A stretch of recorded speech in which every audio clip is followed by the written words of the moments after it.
Hello, hello, hello, hello, hello. It is Thursday. It is Thursday and it's time for another stream. And today, you can see what we're going to do today. We're going to do what we always do every second week of the month. So twice a month. You guessed it. We do the next community feedback session. So we have new pieces that have been submitted in the Discord. If you want to submit your own, of course, join the Discord. And then we're going to look at them in the future episodes. And today, we have, new submissions. We're going to look at them. We're going to give them feedback.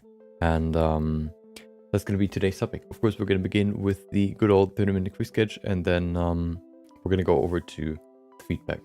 The quick sketch shouldn't be too difficult. It's quite a simple, I guess, motif. And then, yeah, we have enough time to do the...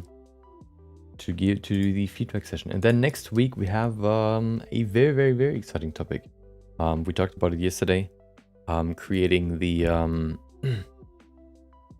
creating Jinx, or creating a real life version, I guess, of Jinx. What she would look like, the arcane Jinx version, what she would look like in real life. And then we're gonna test that against an AI, which will turn I guess any character into a real life version. That's what we're going to do next week. We talked about the workflow that we're going to use for that yesterday. The tools and all that stuff.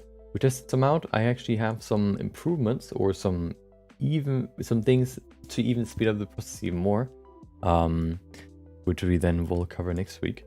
But today we're going to go ahead and do the feedback session.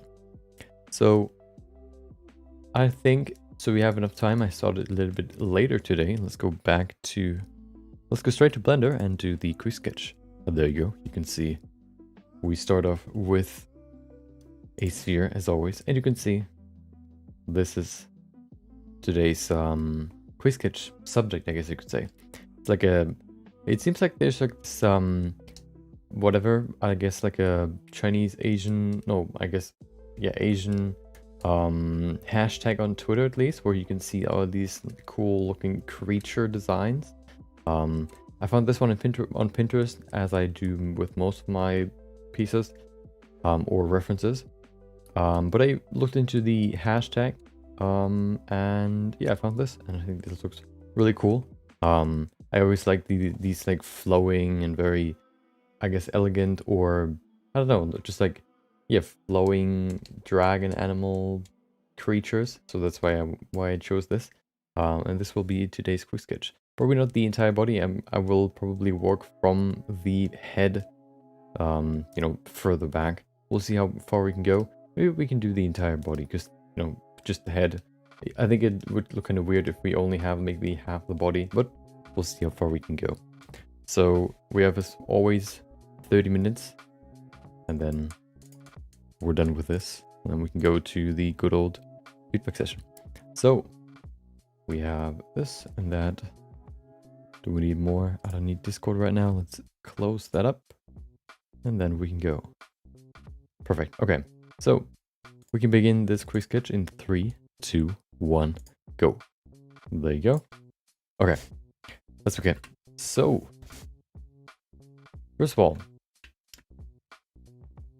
as always, I started with the same, I started the same way yesterday. We're going to create the silhouette of the head. Nothing crazy, nothing hard either. Just trying to kind of match what we can see in the reference to get into a sort of basic, you know, to capture the basic, I guess, the basic look, first of all. It's not really about any specific, I don't know what you would call them, like any specific details or whatever. We only really want to cover the basic shapes. Yeah, I'll see how far we can go today. Just because, you know, 30 minutes doesn't give you a lot of time, but it gives you not enough time to do the head. Once I'm done with the head, or at least in a certain spot with it, I'll see what I want to do next. Welcome back, Hustler, and also welcome back, Mosab. Hope you both had a great day. Maybe you've done some more 3D work, maybe you've developed some new strategies, some new ideas, maybe some inspirations. Maybe you had a revelation which drastically improved your sculpting or whatever, 3D modeling skills, or anything else in your life, you know, improved that. Or maybe it was just a regular day. Doesn't always have to be a revelation. Okay. Welcome back, Samarath. Hope you enjoyed your Wednesday too.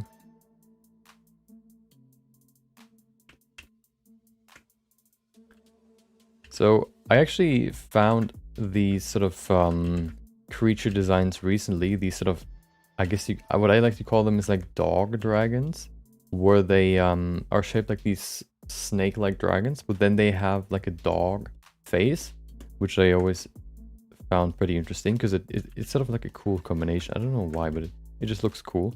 I think this one kind of fits in that theme too.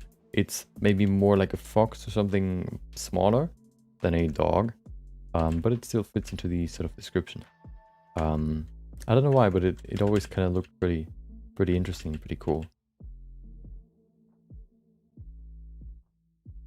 Just got home from work, intending to do another attempt at the head from yesterday. Ooh, yeah. I think the neck looked a little thin. Maybe just a little bit. Maybe you can pull it back a little bit more and then that should be good. That's one thing that kind of jumped out to me. Otherwise, I think it was pretty good. It looked pretty good. Looked like a weasel. Yeah, like a weasel, actually. Yeah. Welcome back, Manica. Hope you had a great day too. I looked into... So, I've been working on... Of course, I've been working on this, I guess, desk, whatever, for a long time now, with the same PC and whatnot.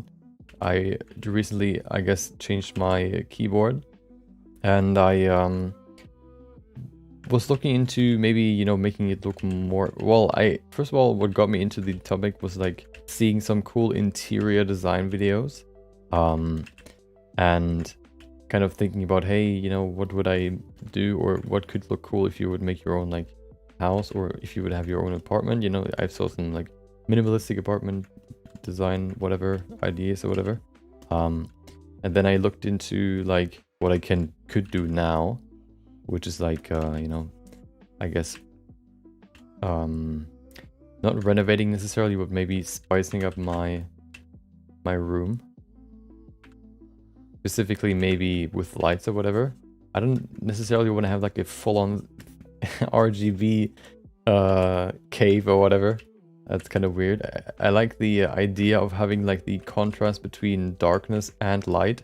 It's kind of weird to me if you basically light up the entire room as if there's like no rendering or no light in your, I don't know, in your Blender scene, or no shadows in your Blender scene. That's what I mean. Like, what is it called? The this view here. Hold on. Flat. This one, where you can only see the colors basically with no shadows. That's sort of I don't know. I don't like that too much. I think you can kind of overdo it in that sense. But kind of the play between shadows and lights can be pretty cool. Sort of hiding stuff behind and accentuating, I think, is better rather than doing everything with them. I found an interesting thing, which I actually think will be done more in the future. At least I hope so. Did you saw Arcan? What's Arcan? Well, you can probably guess from that question. No. Do you mean Arcane or the new League of Legends TV show?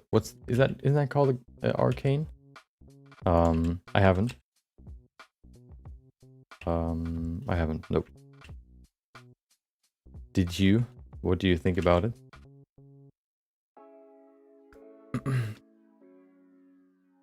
How are you? How am I? I'm pretty good. I actually, so I don't know if I talked about that yesterday.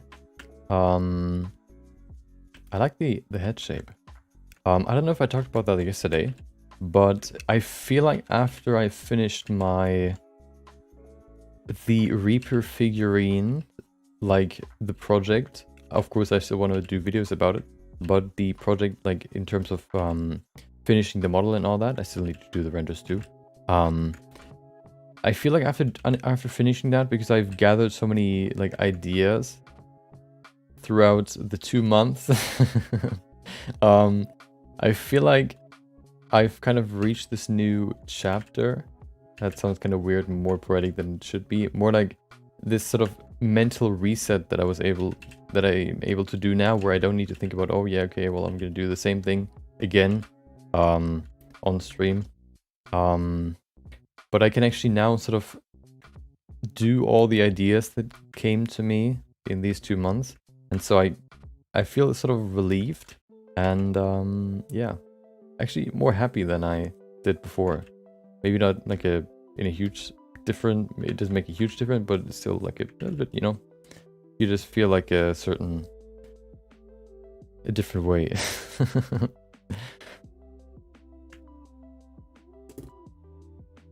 What do you think? Can we archive the style? Wait. Oh, can we achieve the style in Blender? So I actually thought about making a stream where we go over the style of Arcane. Is it called Arcane? It sounds weird when I say it. Where we go over the style and or at least from what I have gathered so far, I would probably need to do some more studying. Where we go over it and talk about it, and maybe even create a character in that style too. Maybe not like a full character, maybe just like a portrait, but in general just to kind of cover the topic in more depth rather than just talking about it. I asked before at some point whether or not, you know, like these sort of topics could be interesting, like what's the style of, I don't know, like Disney, what's the style of Arcane, for example, explaining what they do to achieve their own personal unique style and how you maybe can even do that yourself. I think that's that could be a pretty interesting topic to cover. And then of course doing it yourself could also be cool, just to kind of I guess see if you can do it yourself. And yeah, maybe we'll do that at some point. And then wait.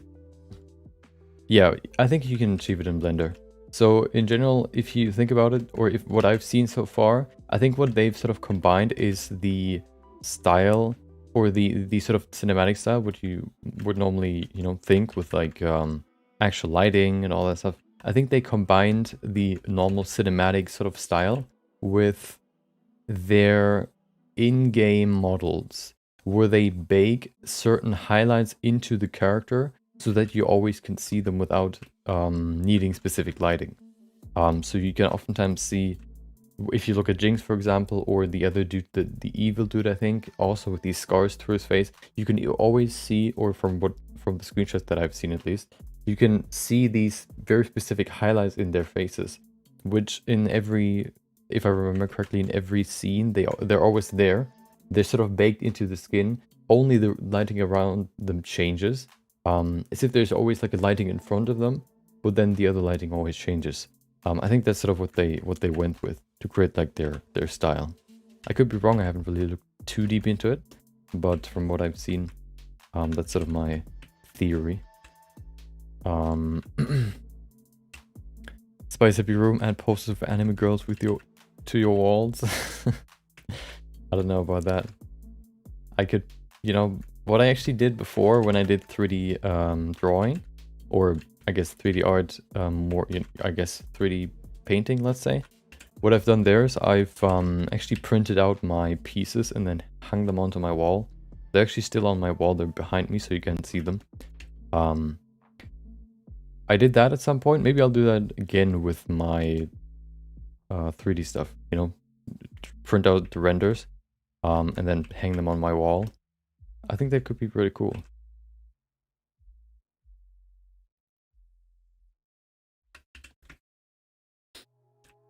Hold on. How will we know you're a gamer if there's no RGB?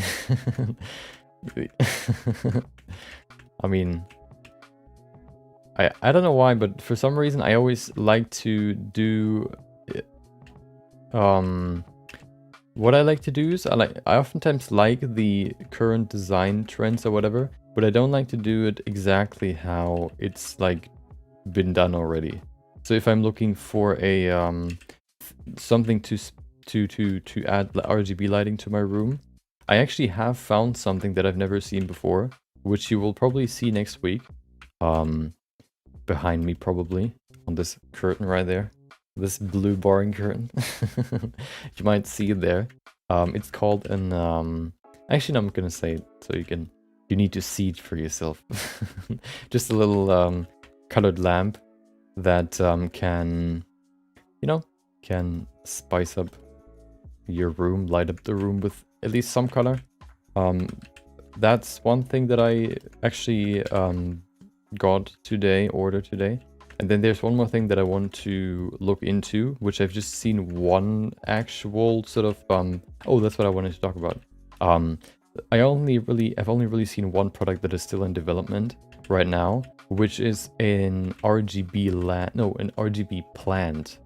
So basically there are some LED lamps, LED lamp plants, I guess, on Amazon, for example, where the cables are like the stem and then the leaves are sort of the lights. But what this lamp does, this RGB lamp, is first of all, of course, you can connect it to your phone. You can determine what sort of lights or what sort of rhythm it should have, or what color. But it also has like these, like what I've seen so far from all the plants are like they use a glass shader, but then they set them to roughness 0. But these ones have like a milky glass, so that it sort of diffuses the light, so it looks more like the entire leaf is glowing. And then they put these big leaves on like they created like a plant out of lights, I guess, with big leaves that then sort of light up the entire leaf. And you know, plant like this, I can show you which one it is once we're done with this in 60 minutes. Sort of, you know, doing something more unique, I think, is what I'm sort of always looking for, because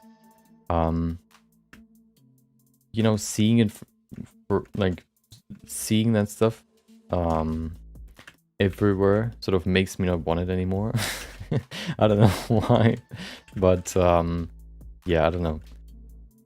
I always like to have something a little bit different, because that sort of makes it, I don't know, feel more special. I'm not saying that I'm like always looking for designer stuff, but usually I like to, if I see like a new thing that I might want to get, when it comes to like a decoration or whatever, I always think like, is there something that is a little bit different but kind of achieves the same style? Yeah.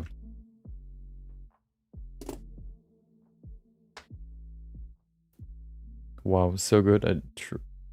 I'm trying to achieve the style in Blender painting.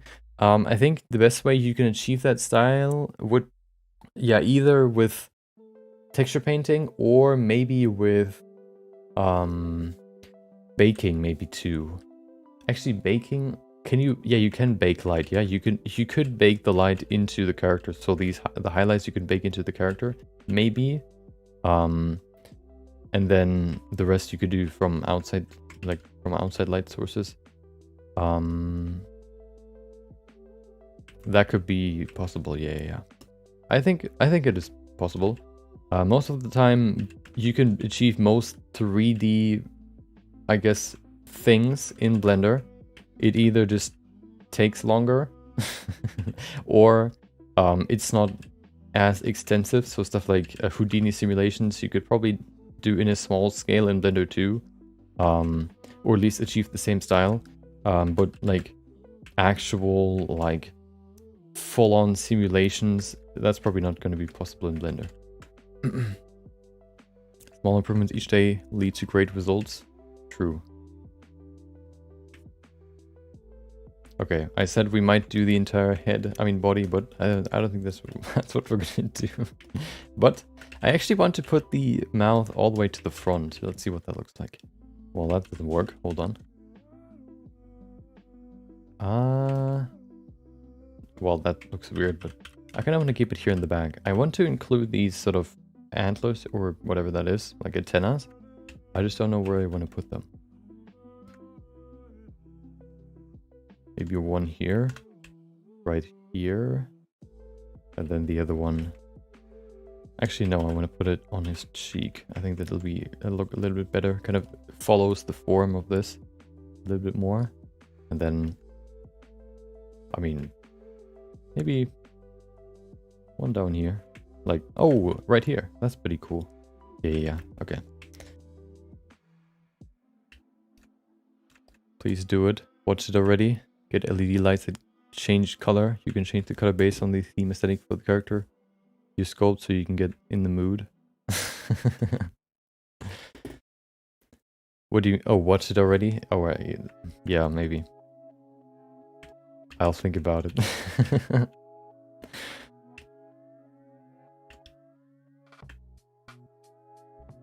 The only reason I would watch it would... I mean, yeah. Usually, you know, I have the choice between watching TV or a show or playing games. And I'm more of a gamer than a TV watcher, and you can probably imagine what I would choose. But maybe, you know, at some point, I'll change my mind.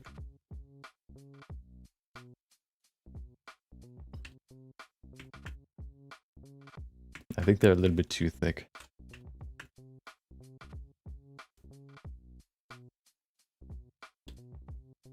Okay. LED strip that you can put on the wall or corners. Noggy snowflake. Hey. As long as I'm a RGB snowflake, that's okay, I guess. Okay, let's save this real quick. Elastic deform? I don't think I need it right now.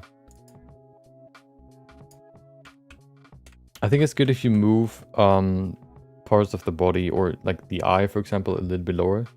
I don't think currently... It's a little bit, first of all, laggier, and it can be harder to work with when you just want to make big changes quickly. It's a really good show though, and it's so unique that you can get a lot of ideas for stuff to sculpt. Pillar looks so good. I'm amazing in this show, and the mood and zone is just right.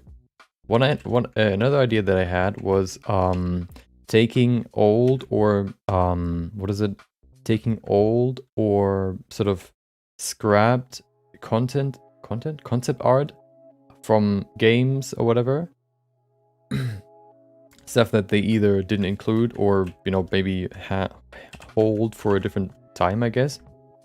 And creating that yourself. You know, usually all games that you kind of think about have these concept arts that you can see in the development phase that sort of show you the overall idea or maybe the aesthetic. But then once you play the game, you can kind of see, well, wait, what? You know, it either they don't include it at all, or they they sort of change it a little bit to make it fit it more with the changes that they do, maybe in the style when they develop the game. That was another idea that I had. I couldn't really find a lot yet, but maybe, you know, at some point I'll revisit that and look deeper into it. Like, I remember seeing a lot of League of Legends concept art, but I think they actually use most of it. They only really show what they actually use, not necessarily what they don't use. They keep that secret because, you know, you might use it in the future. Or maybe even like fan art could also be pretty cool. Okay. Elastic deform for the mount. Let's see actually how that works. Let's see. Yeah, as you can see how long it takes. The problem is it still gets squashed together. I actually want to keep it in the back, so it's not too bad. Let's see, we have 8 minutes. One thing that I want to do is I want to at least include... Let's include more of the neck.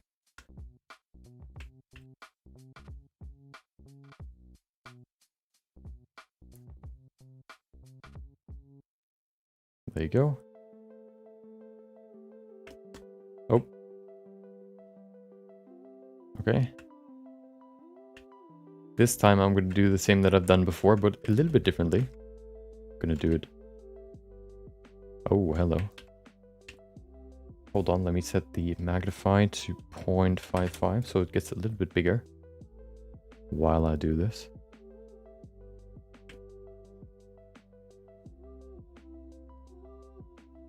Look at that.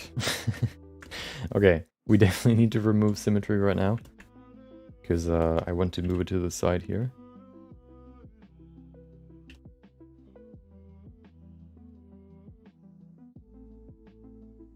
Maybe that's a little bit too far. I want to keep it pretty close. It's a weasel. I've seen a pretty funny video. Let's see if I can remember it once we're done with this. Of somebody that sort of put his, I think it's like a weasel or something like that.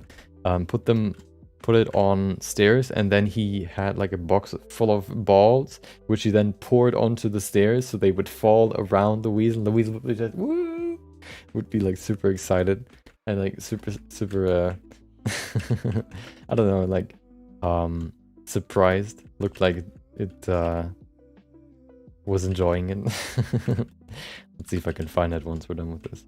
Looked really, really cool. The slow-mo one, yeah. It was like the kid from the, I don't know what, from the, what is it, like the, what are these sort of trumpet things but for kids, these kazoo? The kazoo kid was like, oh, that's basically what it did. Looking at all the balls. yeah, and then and then a few of them even hit it. I was like, oh. I can't remember what it's called. Or there was another one where they created like a pit of styrofoam for their two weasels, and then they, you know, put them in there, and then they would sit in there first, and then they would smell it, and then they would jump and dive around on it. It was pretty cute. Okay, this sausage kind of looks weird. Let's add some more mass here. We need a chest area.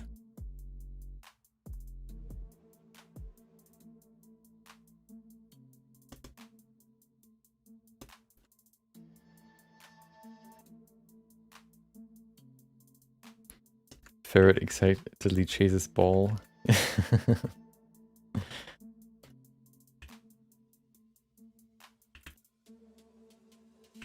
Okay. Well, it didn't really chase it. It was just like stunned by all the balls coming down. Stunned and excitement.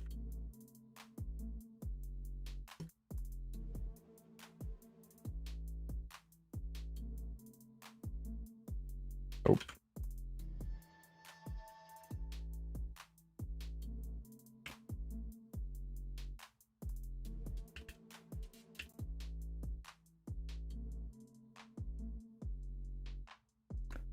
Okay. Yeah, so I saw a video of somebody transforming. Oh, there was another one that I actually liked a lot. I couldn't really find a good a good way to do it though, yet, at least just yet. Which is they've basically used a projector to sort of project basically like RGB what are they called again? Jellyfish that like swim around. They projected that onto their wall to sort of it was basically like an alpha and then like jelly squids swimming around. So you would have no background, you would have just the bare wall, but then there would be like jellyfish swimming around with like changing colors. I think that looked cool too. They probably used some sort of projector for that. I just couldn't find, I guess, a good one yet, or something that would kind of resemble that. What could do that? You could probably just use a normal projector for that and just, you know, get some sort of background video, you know, screensaver with like RGB jellyfish swimming around with the black background. You can probably just use that. Yeah, I thought that looked really cool too.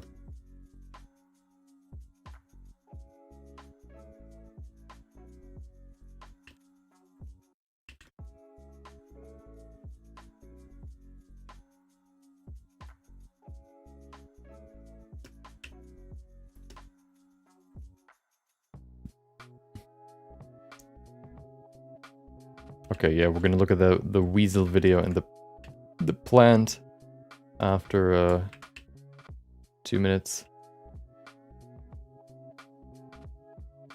Okay, I actually want to include these paws. I don't know how I want to do them though.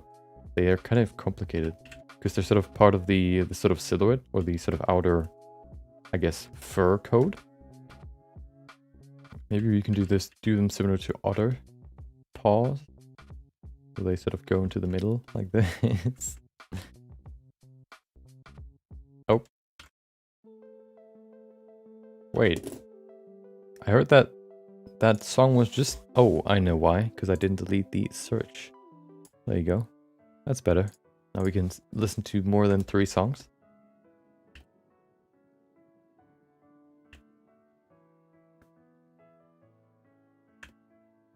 Okay. I always wondered why there's a rotate tool in Blender sculpting, because you can basically do the same with the snake brush.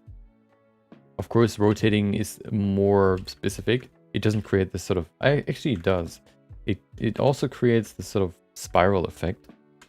I guess it's just more specific. It's more exact, maybe. That's why you would use it. But I never really used it when I want to rotate something. When I want to rotate something, I just use the snake brush. Kind of weird.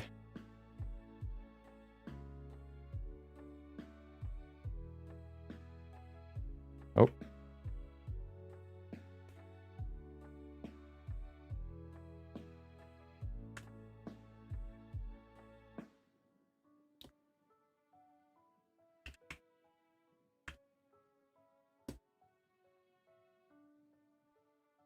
Come on. There you go. Little paws right here. With a little thumb, which should be shorter. We can maybe make the other claws a little bit longer. There you go.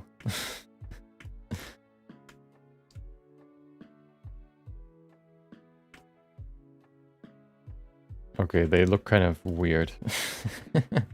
They're a little bit too short, I think. Okay, that's kind of weird. I'm gonna remove them.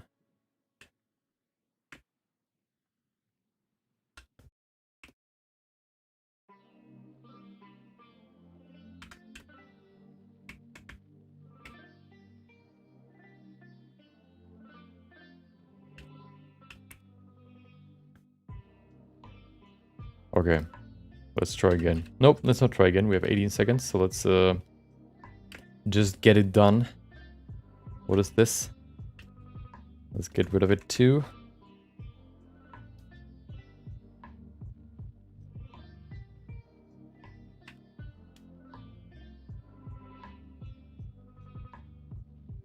Okay.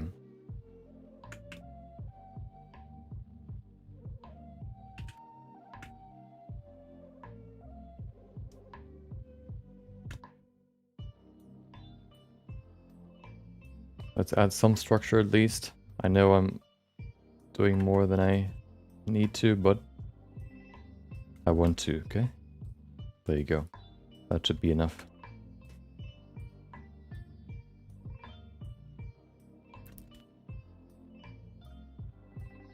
So I tried using the we talked yesterday about the way, so the problem with what we're going to use, or well, okay, let's let's start from zero. Yesterday we went through the workflow that we want to use for Jinx next week. And one problem that we kind of encountered was that the head model. So what we're going to use is, of course, a head scan texture, so we don't have to do the skin texture ourselves. And the thing is, the base mesh with only the head and neck is optimized for that texture. The body base mesh isn't. That isn't a big problem though. First of all, we can use the shrink wrap to sort of course. So there are two ways we can sort of still use the neck base mesh, I guess you could say. One way is, or the good thing is that the neck, the base mesh with only the head and neck, has the exact same geometry as the full body mesh, which means we could basically just soft wrap the face, and then we could just delete the original head from the full body and then connect the vertices again. So a head replacement basically. Or what we could also do is we can actually bake the color into the full body character. And then for the body, we can use a normal, I guess, seamless skin texture. I've already looked up one that we can use. So we also have like small skin bumps on the skin. So that's what we're going to probably do. We're just going to project it onto the UVs of the body base mesh. And then we're going to, yeah, use that. We can't just apply them, like we can't just apply the head scan texture to the body, because of course the full body has different a different UV layout than just the face. Okay.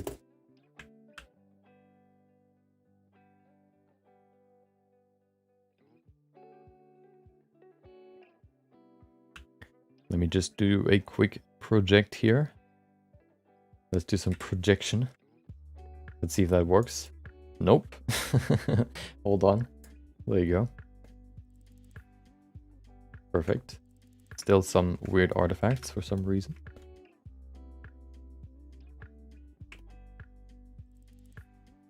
Okay.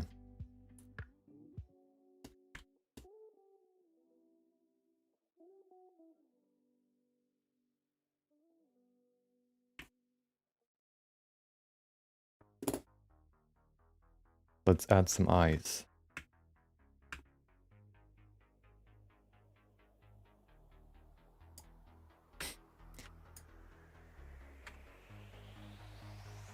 There you go. Hello? Okay.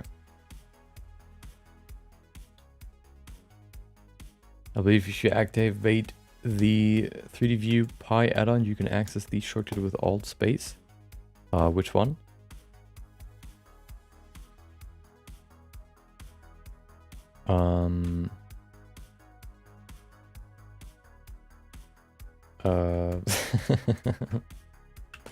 I was thinking about what I was talking about just a few moments ago. I think that's okay. Look at him. He looks kind of weird from the front, but that's okay.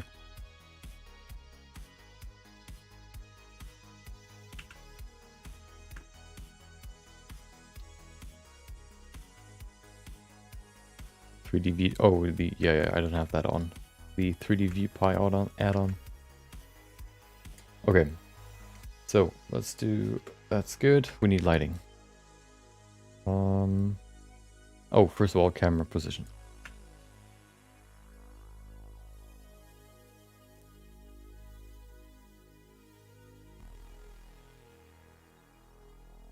Let's see. Place it somewhere over here. There you go.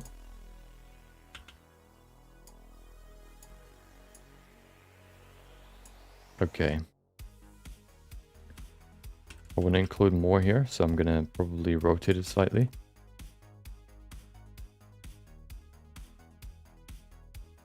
Oh yeah, that's cool. Like that.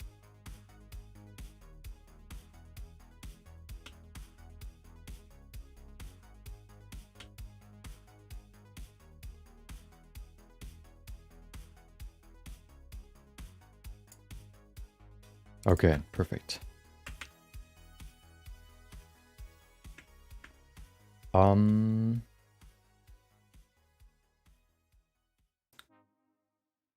Welcome back, Ucredos in Importancia. Hope you enjoyed your Thursday too.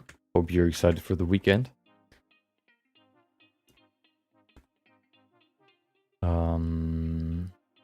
Oh, lighting, of course.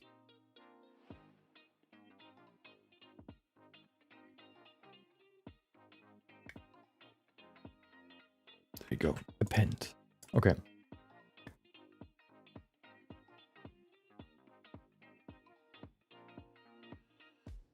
I also bought a what is it called? A monitor stand or monitor arm. Just because I want to get some more space on my desktop. Because the stand is so huge that, like, probably, yeah, there's so much space that gets used up by the stand that I kind of want to get rid of it. I also probably want to get a second monitor at some point, which, you know, I can really do on my desktop right now without getting like a stand where I can put them on top of each other, which is actually what I want to do, rather than putting them next to each other. I have a 21:9 monitor, so I have a ultra wide monitor, which putting that next to another one, or maybe next to a normal size monitor is kind of weird, because then I would have to look to this side, or I would put them next to each other, which still means if I want to see the border of both screens, I would have to look in one direction, and you would have like the border somewhere over here, like in one of the thirds, rather than in the middle. So I could probably want to put them on top of each other.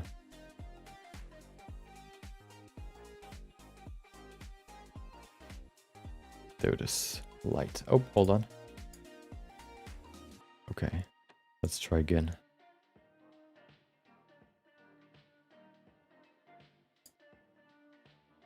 There it is. Okay.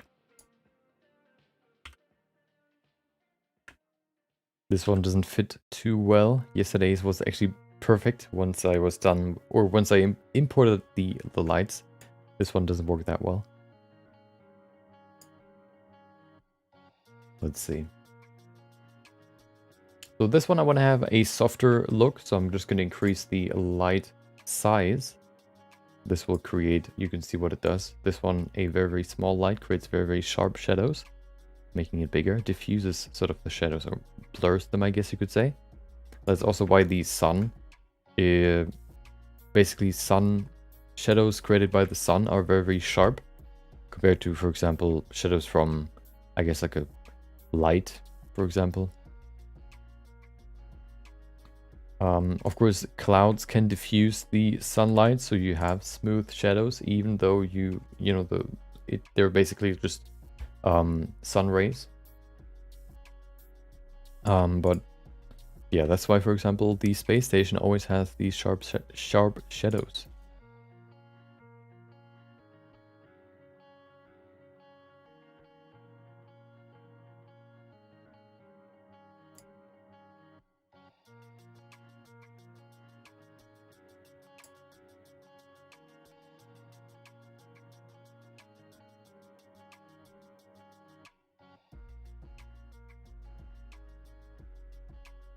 Okay, the color. If you have Blender, you enjoy all days. True. True. There are no bad days with Blender. Blender is like a video game that never ends. There's always something new to do.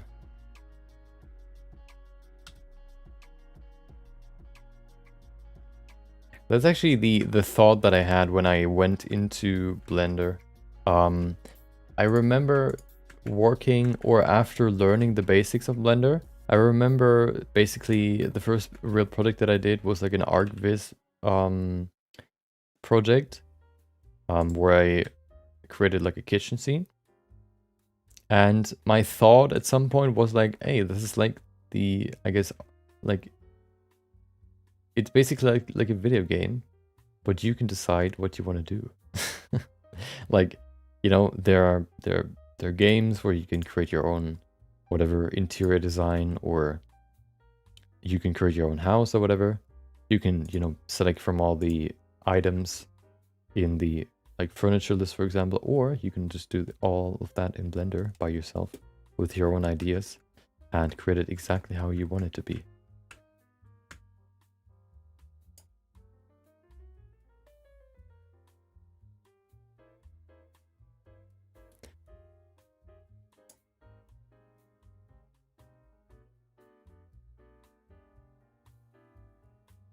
Okay, which colors should we use?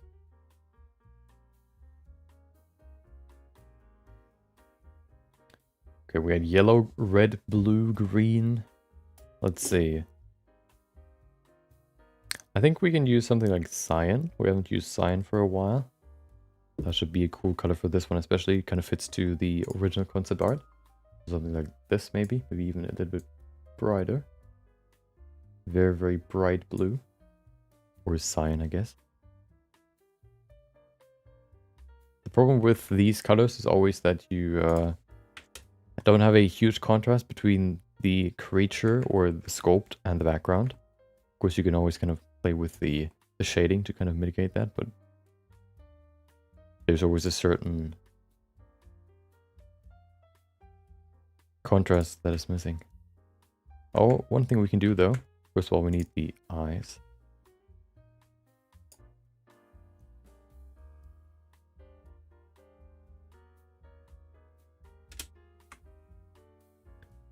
Okay. I want to add one more, that to 25, so we can use that as a light reflection in the eye.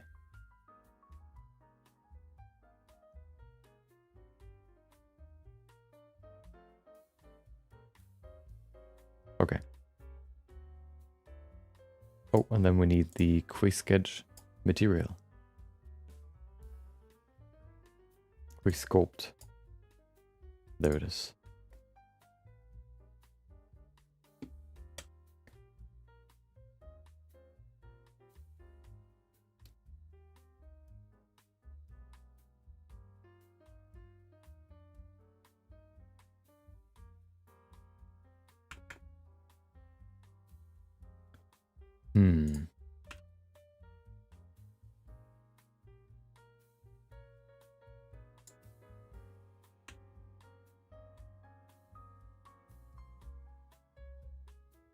I don't know if it actually captures the structure that well. I think I like that more. Yeah, the silhouette is a little bit better, more readable. I think that's better.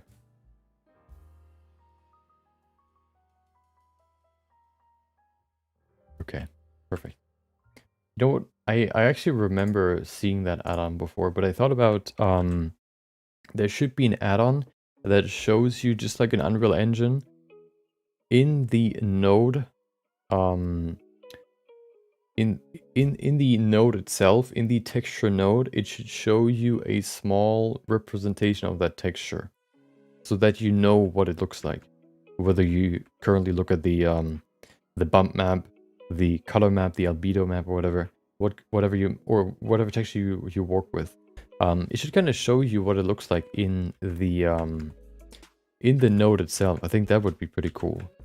I don't know if they're gonna add that though, because that's sort of there's there's an add-on that does that, but the problem with add-ons is always that it, you know, is most likely gonna be limited to one Blender version, or at least, you know, an older version, which is always annoying.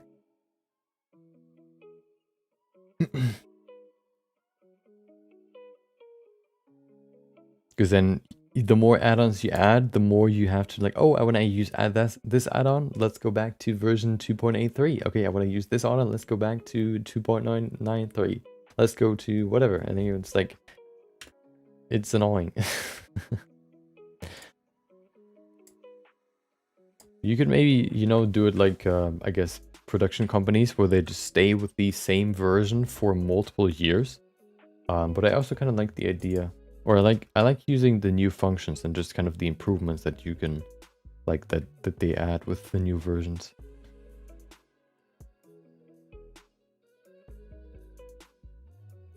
For example, with the it was kind of odd to me that they basically made the 2.93 version the industry version.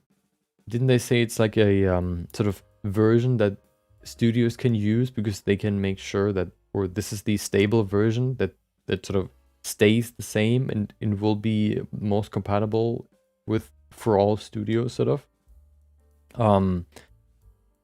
You know, studios usually stick to the same version until they're done with a project, for example, or maybe even longer. Just because switching can lead to a lot of problems.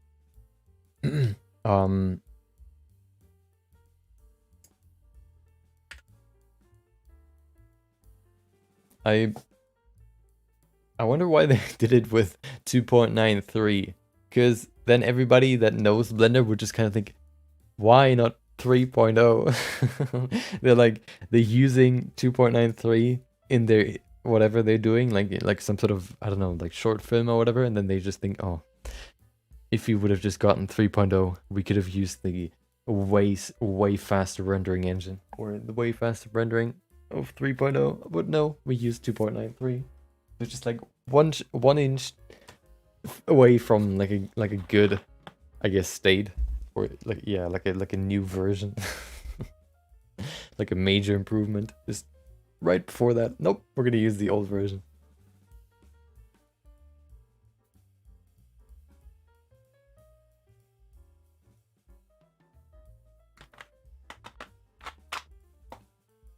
Everybody's just sitting there waiting for their 30 minutes render, while 3.0, while their home PC where they do their personal project renders the whole thing in 10 minutes. Blender's like a video game. No, it's like the video game of video games. By the way, this is a Dragon of Studio Ghibli or something else like that. It kind of looks like it, actually. Yeah. It's sort of the, so hold on, let me show you the concept. There it is. So this was the concept. It looks a little bit different than the Studio Ghibli dragon, but I can see what you mean. It looks similar.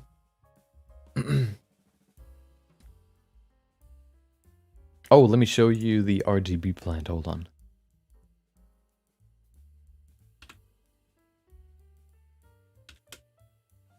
And then the ferret or weasel, whatever. There it is. I hope you have. Nope, you don't hope anything. Hold on. Okay, here we go.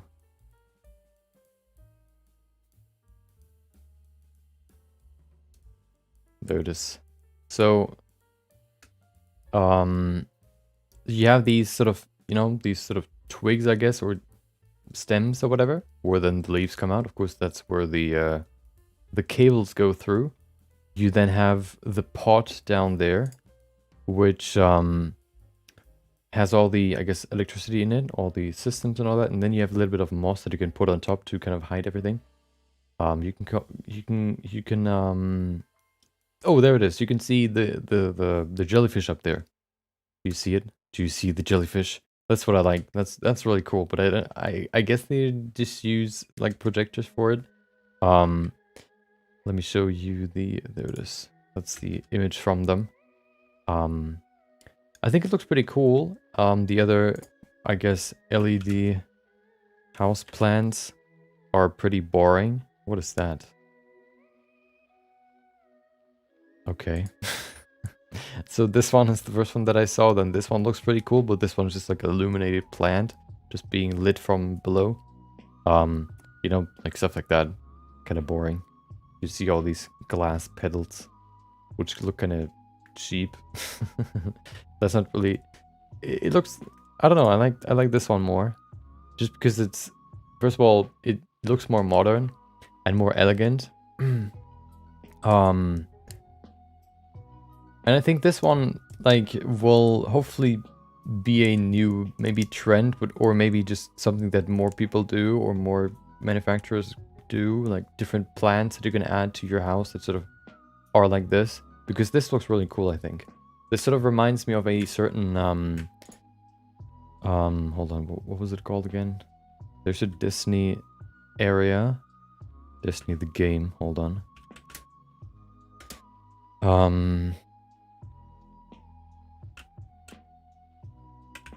I don't know what it... Hold on. Oh, hold on. Let me look for it. Titan. Here it is. Nope, that's not the one. Titan. Planet. This one.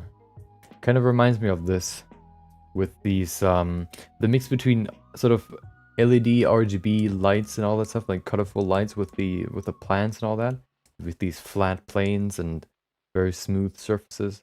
You can see here these huge light planes, or panes. There were some more. Apparently they're not here. I can't remember what I was looking for, or what I was looking for before to find it. But sort of this sort of style with this very sleek looking, very minimalistic, but still adding like these RGB things here. And then like a plant aesthetic too, like a nature aesthetic. That's what I like about this. This is the only like actual like LED plant this way that I've seen before. It also just releases next year. And then the other one that we want to look for is what was it called? There it is. Parrot excitedly chases balls down the stairs by owner. Such a huge title. There it is. I think I saw this one. Look at it. Oh no. The ball is running away. Wait. What's going on? Oh no. Bonk, bonk. You got one of them. It always looks like ferrets always look like they're sort of made out of two parts. There's like the back and then there's the front because they're so long. It looks like these horse costumes where you have one person in the back and one in the front. You can see the front is sort of moving completely opposite or in a different way than the back. The back just following the front.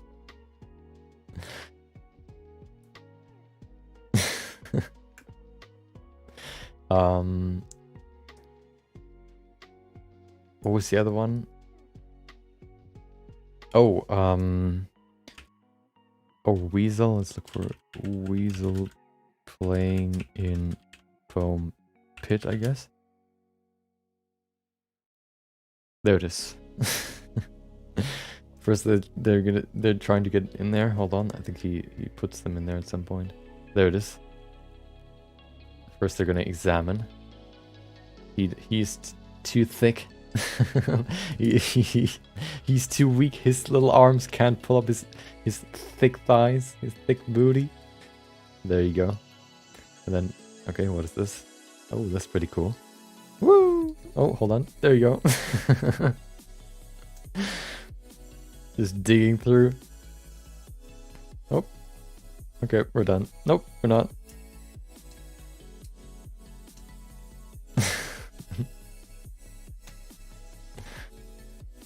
And the good thing is, these things, like, it's not like sand, it's just like these foam thingies, so it's not like your room gets dirty or whatever.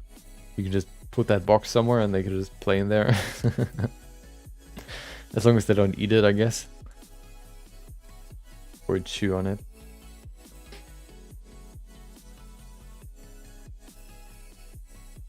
Yep.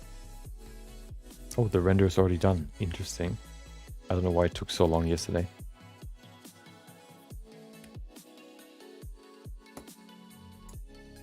There you go.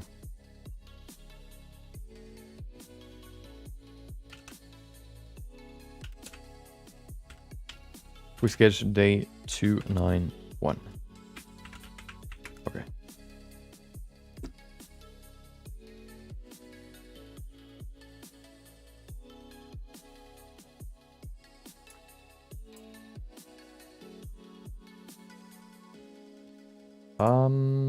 Okay, let's go ahead and do some post-production and then we're done.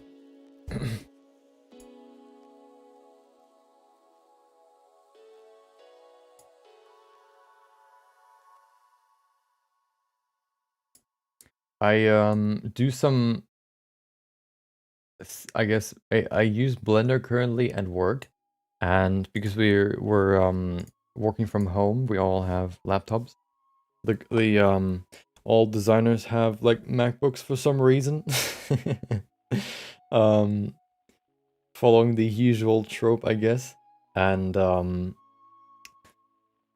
it works actually. You can use Blender on a MacBook. The thing is, it likes to crash for no reason. So sometimes it just says like, wait, you want to see the rendered image in Eevee? Nah. Gone. The window is just gone. So every time you see that it's sort of lagging or it just kind of it just freezes, you basically have to wait for it to either close completely and hope that you've saved in the last minute or so, or it actually works. And it's always like, oh no, not again. And then especially if you want to make some more complex scenes, like I currently create these like small Christmas scene where I, want to make it look semi-realistic with like actual photorealistic textures and all that. It can get quite intense. And sometimes it just, it just crashes, why not? And I always hope, please.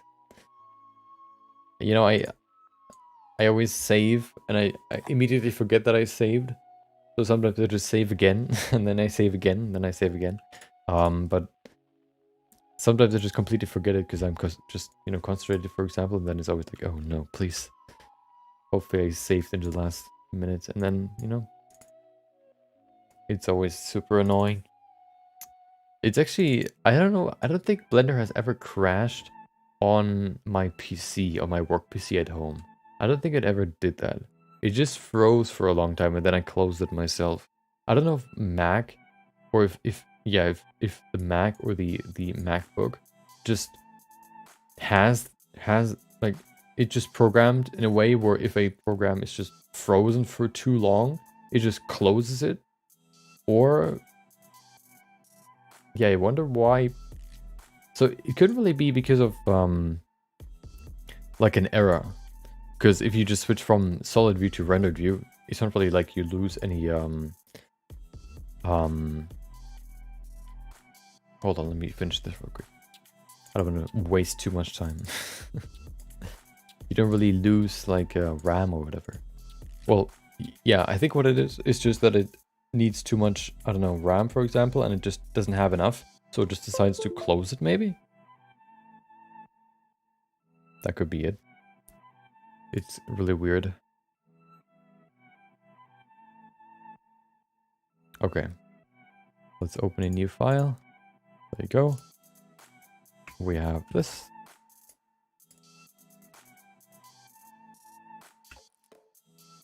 Okay.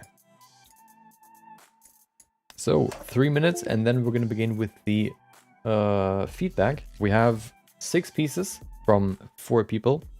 I use Blender on a MacBook, and yes, it's true, but I don't say too much because it was a gift. One time I used Blender in Mac, or something weird happens, like a creepy pasta. Yeah, Blender can do some interesting things. Okay. I'm gonna see you in 3 minutes, and then we're gonna go ahead and do the feedback session. I hope you have your notes ready. I mean your notebooks, so you can write stuff down. Very important. Yep. So I'm gonna see you in 3 minutes, and then we're gonna begin. So I hope you enjoy the compilation, as always. Because of the processor seems I seem CPU go up in flames whenever I use voxel remesh. Yeah, maybe. Maybe it's also loading high fidelity textures could also be the problem. Because, yeah, maybe it's that. Oh.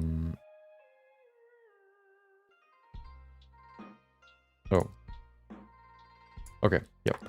Good to see you in 3 minutes, and then we're gonna begin.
Okay. We have arrived at the final destination. We're ready to do the feedback session. So let me pull them up real quick. We have, as I said before, 6 pieces from 4 people. And it's the 12th personal feedback session. Ooh. We're gonna begin with the one that has been posted first, which is by... Where is it? Hold on. There it is. Nope. There it is. Personal feedback. There it is. Aha. Somebody else posted just hold on. 12 minutes ago. Oh no. Yeah, I think we can do that too. Usually, you know, I think if I think what I want to do now is if you post before I begin, no, while I'm already doing it, I think it's kind of, I'm probably gonna push it back, because what I want to do is I want to, I guess, give everyone a equal amount of time. So I, look at how many we have, and then we can divide it up into so that everybody has the same amount of time. So until we begin, you can still submit, but once we began, it's too late. So this one just got in. So let me just quickly make a quick equation here. 120 divided by 7 equals 17 minutes. Okay.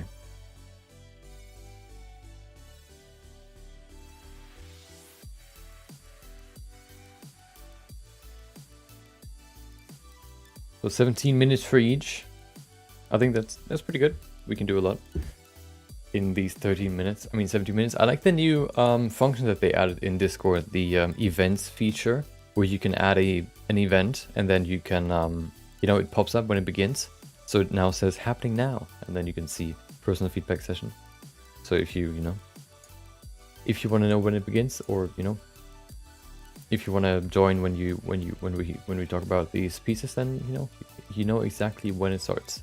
So we're gonna begin with the one that has been posted first, and then we're gonna go all the way down to the last one.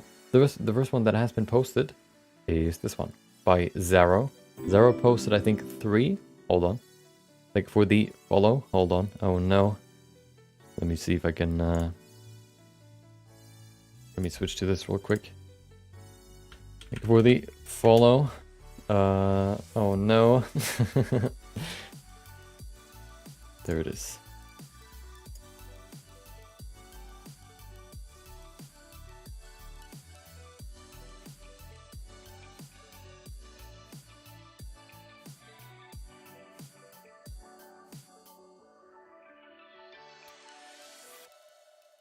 Okay, well that doesn't work. Oh, I'm in the wrong. Oh, why do I always switch to the wrong one? Okay, I will get there. I will get there. Give me a sec. Nope. Oh my god. I'm stalling. I'm sorry.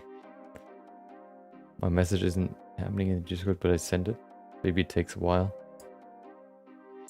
There it is. Okay.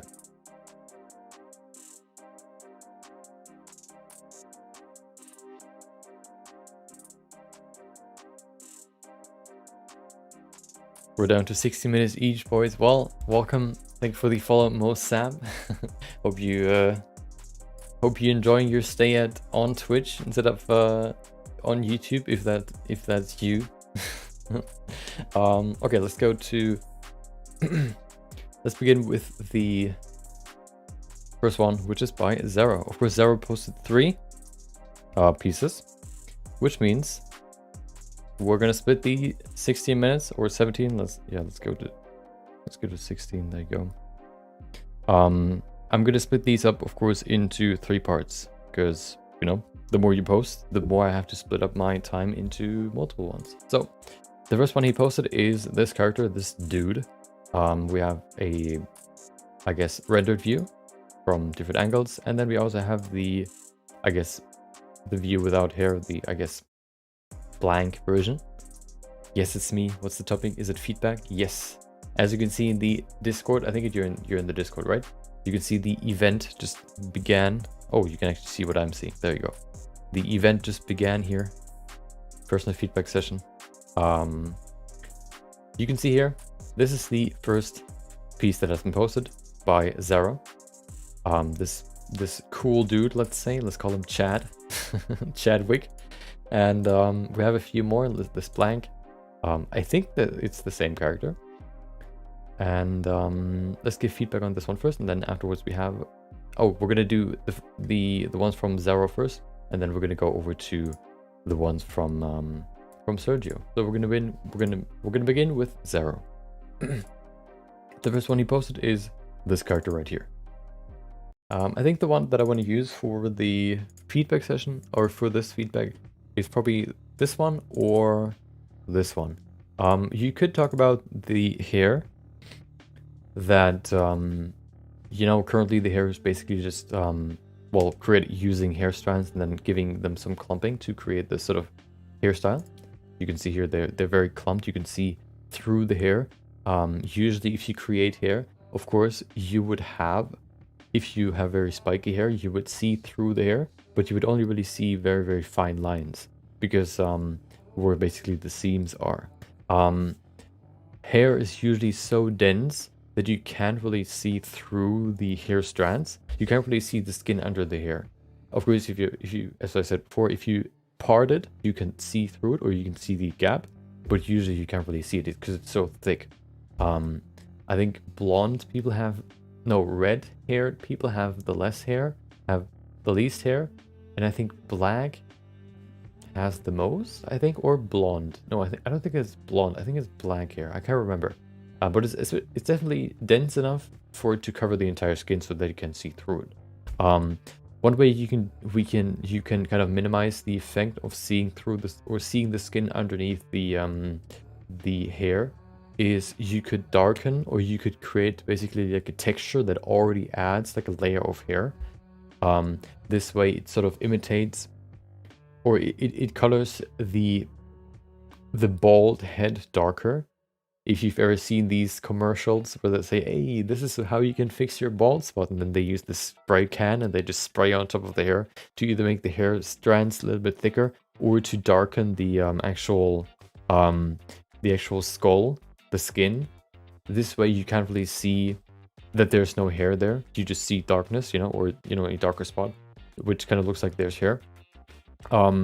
You can do that here too. You can just go ahead and maybe add like a texture underneath this. I think what you can do, I think right now this might just be the preview, but I think adding more hair, of course, would also be a solution. Of course, it couldn't be that, it just takes too much, or your PC, maybe, or, well, it looks better here. Of course, the difference between this shot and the other one is, first of all, this one is just the preview, and this one is the rendered shot.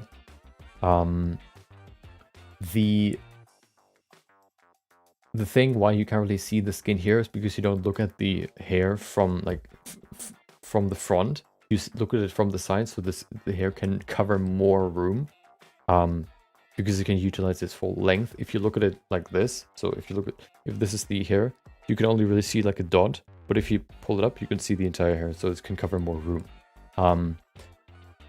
That is always the problem when you create hairstyles in Blender or in CG, I guess. You either need to use a lot of hair strands, you need to bump up that number a lot. Right now it seems like you have it at 1000, which is probably a little bit low. It looks like this is only one of the systems that you've used, one of the hair systems, layers, I guess you could say. But still, it's pretty, I guess, pretty light. And what you can do is, of course, just increase the hair density, or you can increase the, you can darken the skin. I think that would be the two things you could do to make it look a little bit denser. The hairstyle, of course, whether you, I don't know, I can't really speak about the hairstyle because, maybe you want it that way, maybe you don't. It right now kind of looks like it's just sort of, well, there's some style to it. You can see like there's a small swipe here. But other than that, it kind of looks like a hedgehog just going in all directions. What you could do, to kind of create maybe like a more modern style is you can use a vertex paint, weight painting map to create a map for the length of the hair, so that the length on the side is shorter than on the top, for example, to create more like a modern style. Right now it looks very, very rudimentary and very, very odd, because everything's just going in all directions. That's something you could try. It's pretty noisy, so you can't really see the eyebrows. I think the eyebrows look pretty good though, from what I can see. One thing that kind of jumps out to me is the iris. So if you look at, let me look at irises real quick. Generally speaking, if you look at irises, okay, what is that? Hold on. That's not the iris that I wanted to look at. There you go. If you look at this, you can see the actual black part is pretty small. It only really gets bigger if you look at if there needs to be more light, and if the eye needs more light, I guess. If more light needs to enter the eye to see something clearly. That's when when the iris opens. It's basically like an aperture or like a lens on a camera. In dark, in dark areas, like a dark room, for example, you need to see all the light that is coming. So it kind of tries to catch all the light that is coming to the eye, which means it opens up more. If it's very, very bright outside, the actual hole or the dark spot is very, very small. What I see here is that it looks very, very big. You can see the black part is very, very huge. The iris itself is quite thin. Let's look at some other pictures here. Hold on. Oh, hello. I don't want to zoom in. Let's look at this one again. Okay, this one's white. You can't really see it here. Okay, we can only see this one. But I think you can also see it in the second image here, in the second character. You can see how. Let's compare the irises. Actually, okay, this one is better. You can see the irises a little bit better. It's not as big as I thought, but it's still pretty big. If you compare, for example, this one, this eye here, to this eye, you can see how small it is compared to the actual colored part, the iris. This one is quite big. You could try, make it a little bit smaller. Of course, you can see, I guess, there's a meme where it sort of says, like, if you look at something you like, your iris opens. Iris opens eye meme. There it is. The pupil of your eye can expand over 45% when you see something you love, and then you see some something, whatever it is. So it's that's sort of what it looks like right now. But I think it can be way, way smaller. So like this one is pretty big actually. I think that's one thing you could try for the eye to make it look a little bit more natural. Oh, let's go back to the original character.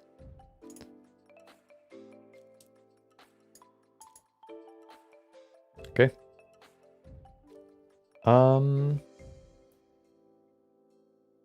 I think the character itself looks pretty good. I think the depth is okay in terms of the facial features. Maybe you could...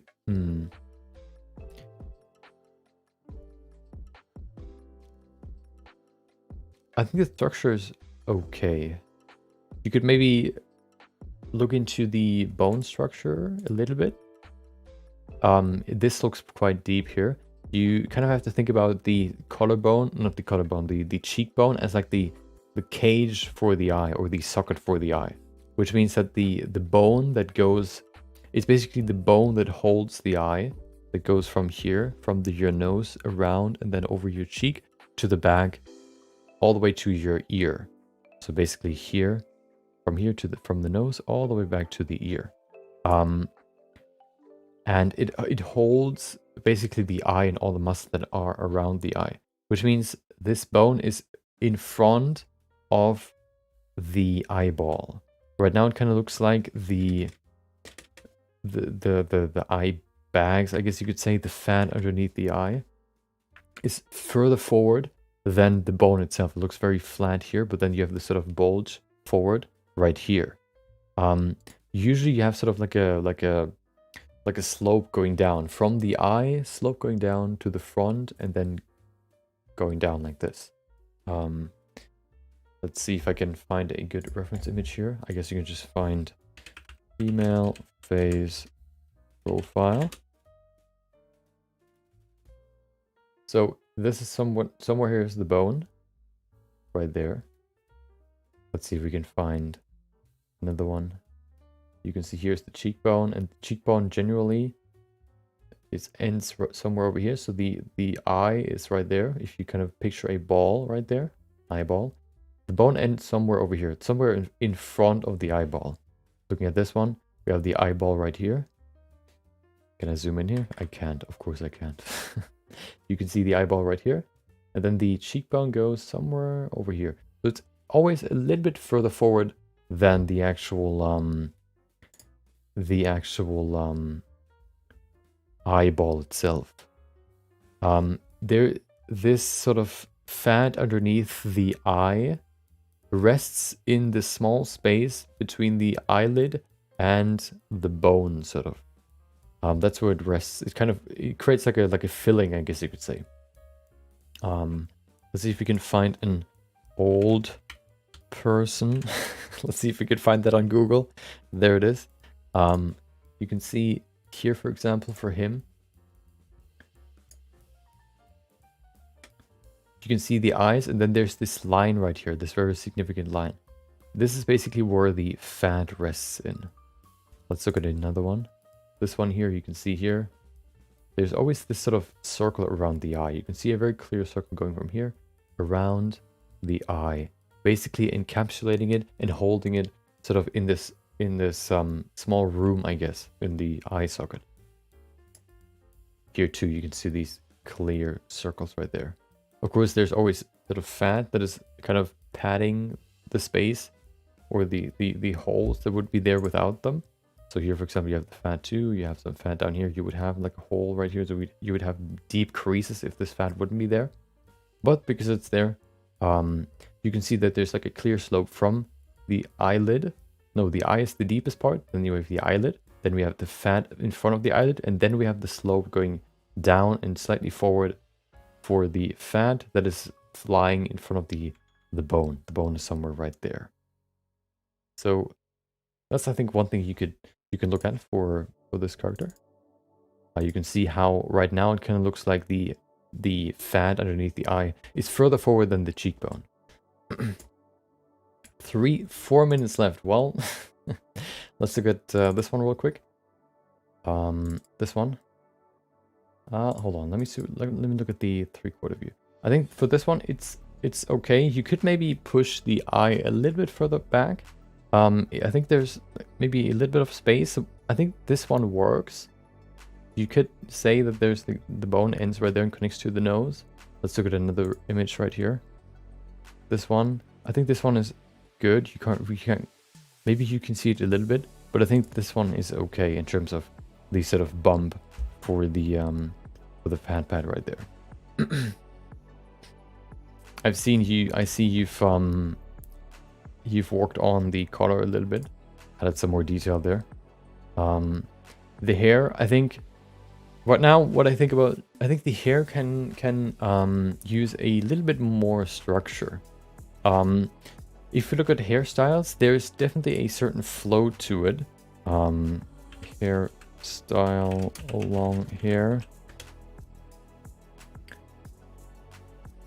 Let's look at messy hairstyle.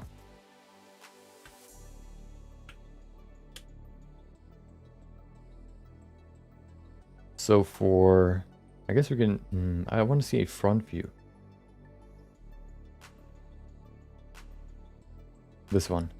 So for this one, you might have all these. So what you have, these are a lot of stray hairs right there. You can see, if you want to break it down, we still have 3 layers though. We have the main flow, which you can see right here. You know, these big strands following this. You can see the silhouette basically is described by having this sort of, I guess, these curtains going down. And then we have a lot of fluff around the main volume. But generally, all the hairs sort of follow the same flow. Of course, with a more messy hairstyle, we might have more strands that sort of stray a little bit away from the main flow, like these ones, for example. These ones, they're not as clean. They don't fully follow the flow exactly. You can see here some flail out right there. And then we have a lot of like sort of fluff hair strands or hair particles that just kind of go in all directions and sort of jump out of the overall silhouette right there. You can see them right there. You can see them right here, there, and here. And here you can see they sort of blur this dark spot right there. I think what is kind of missing here is you have a general structure. I think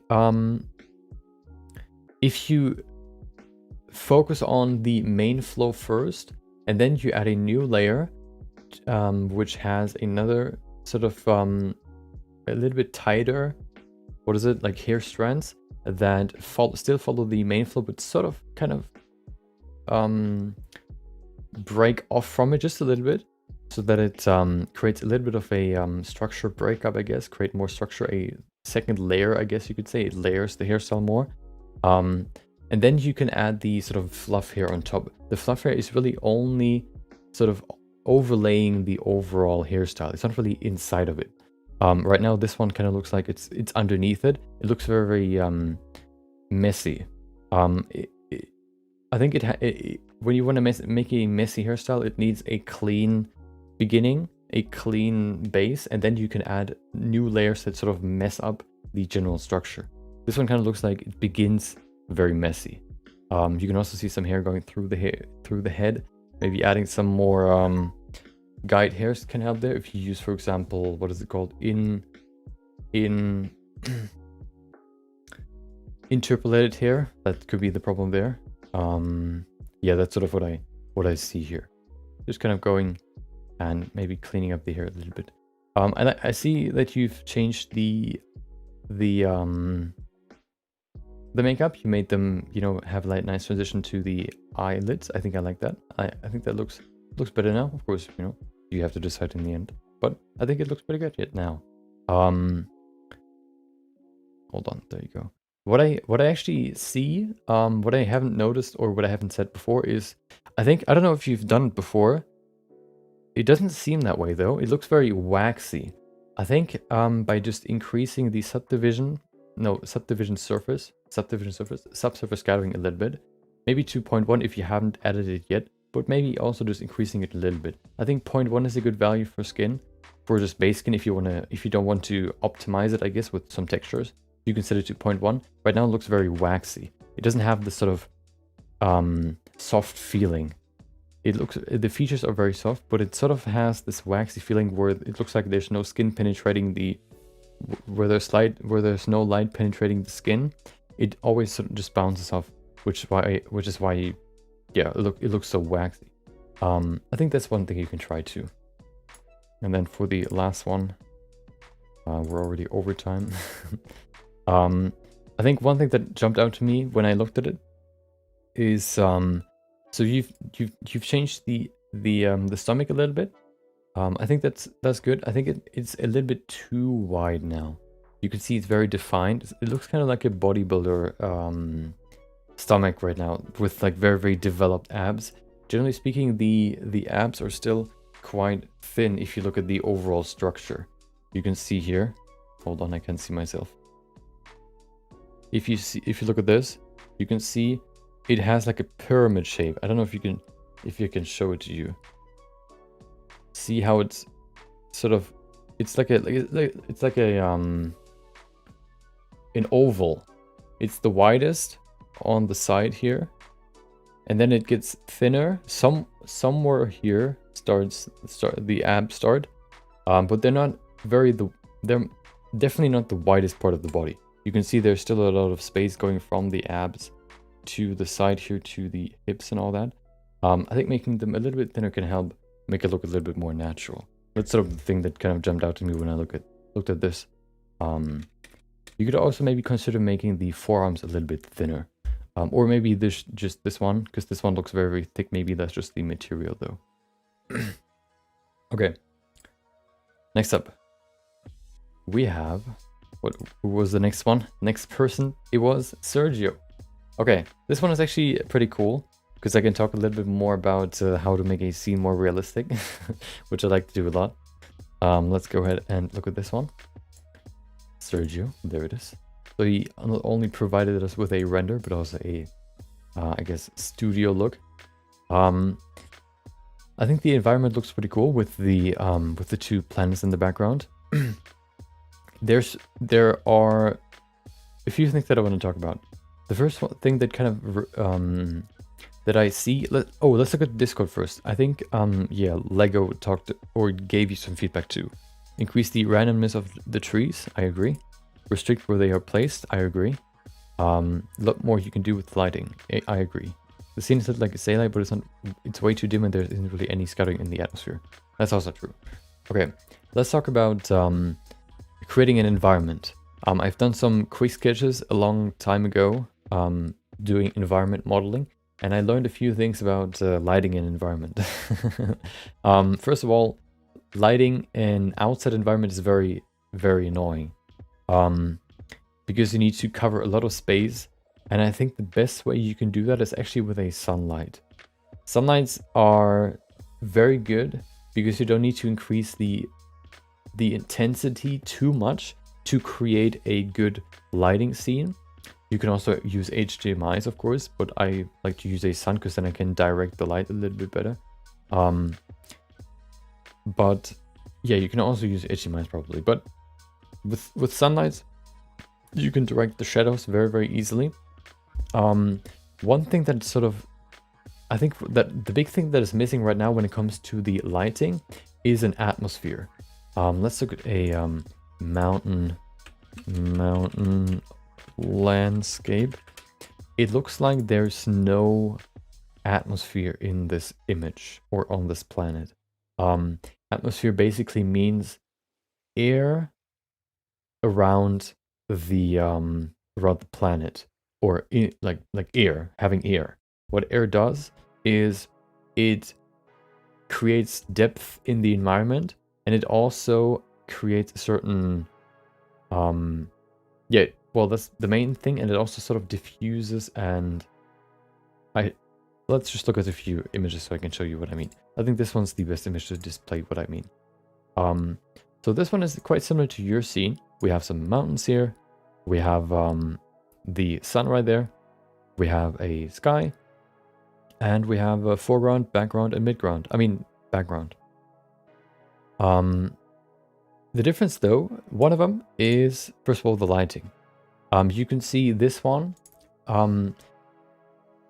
This one kind of reminds me of a lighting scene where this lighting currently reminds me of a photo shooting with old what are they called? Like the one-time cameras where you shoot a photo and then they print it out immediately.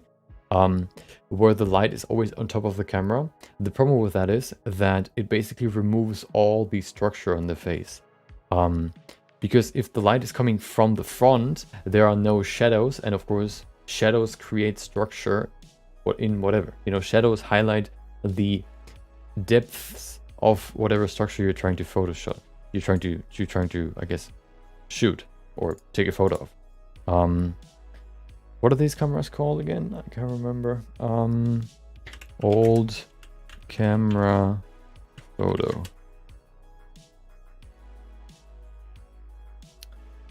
Wait, Polaroid, hold on.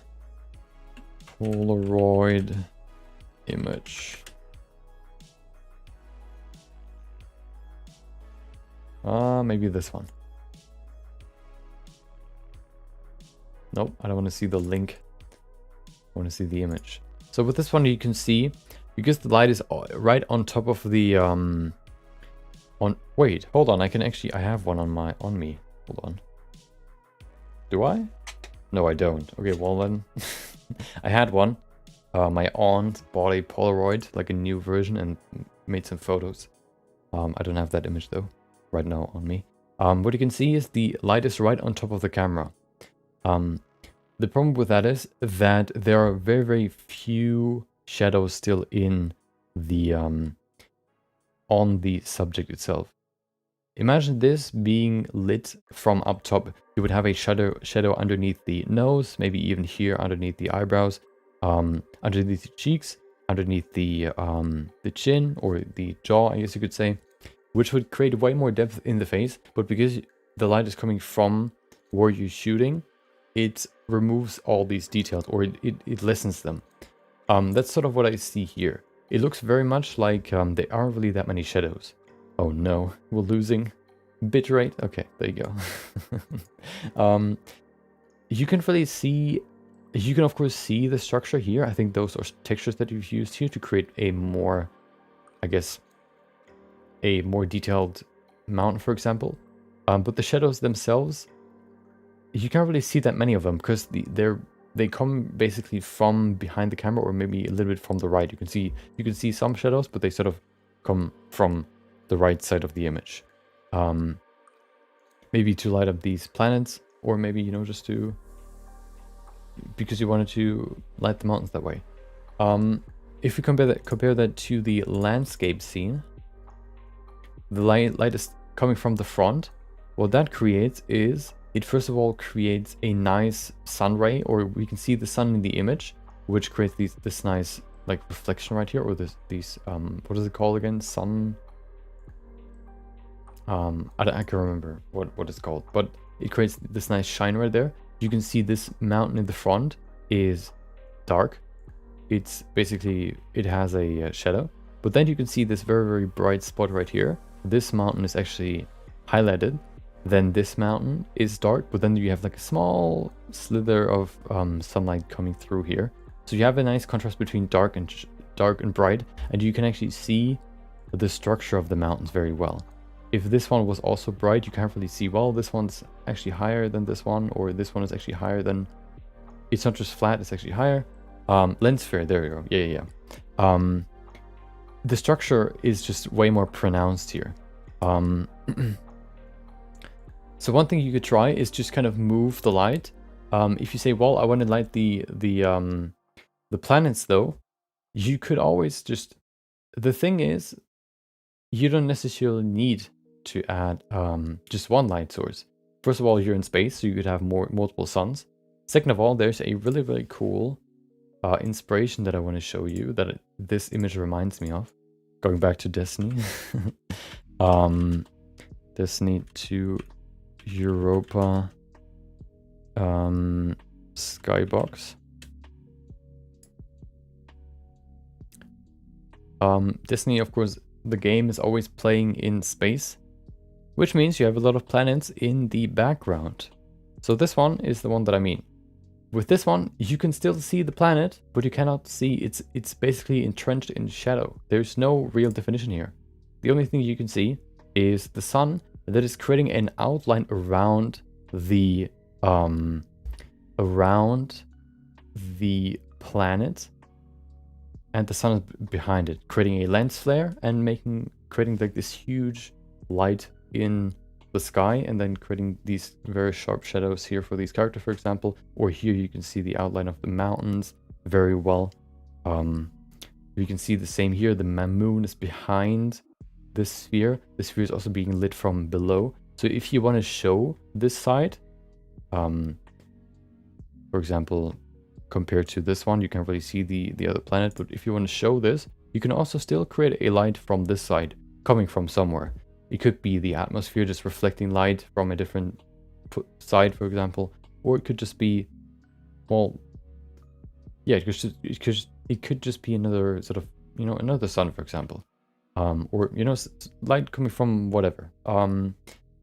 Oftentimes, you know, in CG, people, even in like Disney, for example, they add more light than you might expect there to be in a scene, just to light up the character in the perfect way. So it doesn't necessarily need to make sense if you, I guess, play your cards right. This one you can see it's actually lit from the front. I think because the sky actually rotates, so the sun would also rotate, of course. This one too. Another thing that you can see here, though, especially in this image, is the atmosphere. The atmosphere, first of all, creates clouds flowing, of course, above the floor, creating a nice touch to the landscape. It creates a second layer to the whole environment. It also kind of alludes to an atmosphere. The atmosphere you can see on this planet in this blue outline, but you can also see it on this planet with this fading out the further you go away from where you stand with either the character in here, for example, or with the camera. The further away, if you add atmosphere, the further away from your standpoint something is, the not blurrier, but the, I guess, more washed out it is, the wider, I guess, it is. So you can see these mountains are way brighter, or way wider than, for example, this sort of structure here in the front. looking at this one here too, you can see this ice is way bluer and way darker than here in the back. It creates a certain feeling of depth. Let me look at a few environment models that I've created actually for my quick sketches. I think I remember one that is, I think, very useful for this, I guess, explanation when it comes to atmosphere. Let me see if I can find it. There it is. So these are this one was the first environment that I modeled. This one is supposed to be the sun, but it's way too big and it's inside of the sea. This one was the second one. Let me see. It's not in here.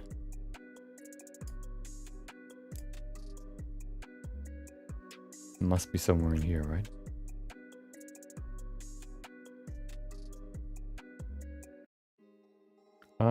This one is one of them.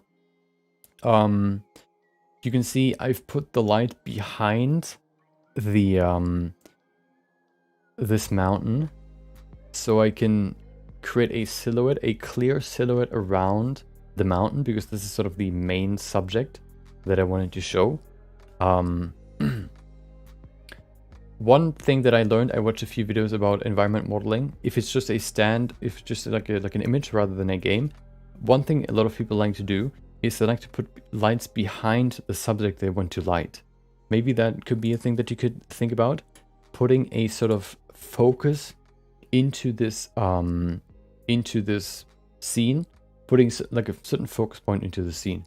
It could be the characters. If you want these characters to be the focus point, one thing you can try is you can increase the immersion in the shot by bringing the camera down to the eye level of the characters, which immediately makes the scene more immersive, because you can see how high the mountains are.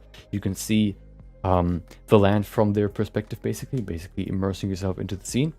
Or if you want to keep it pretty high, more like an environment shot, you can maybe, you know, I don't know, you can create a by adding the atmosphere, you can maybe add some more light behind this mountain, so you can create like a glow around it.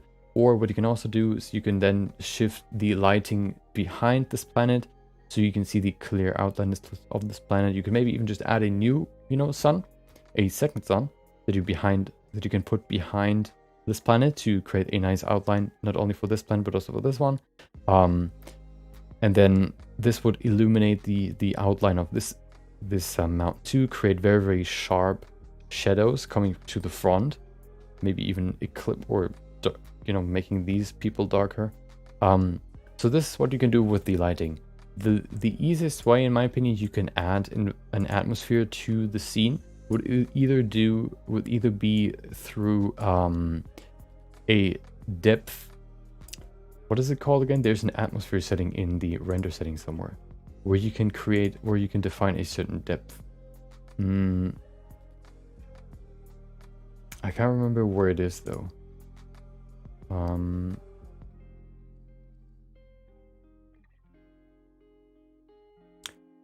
It lets you define a certain volumes? No.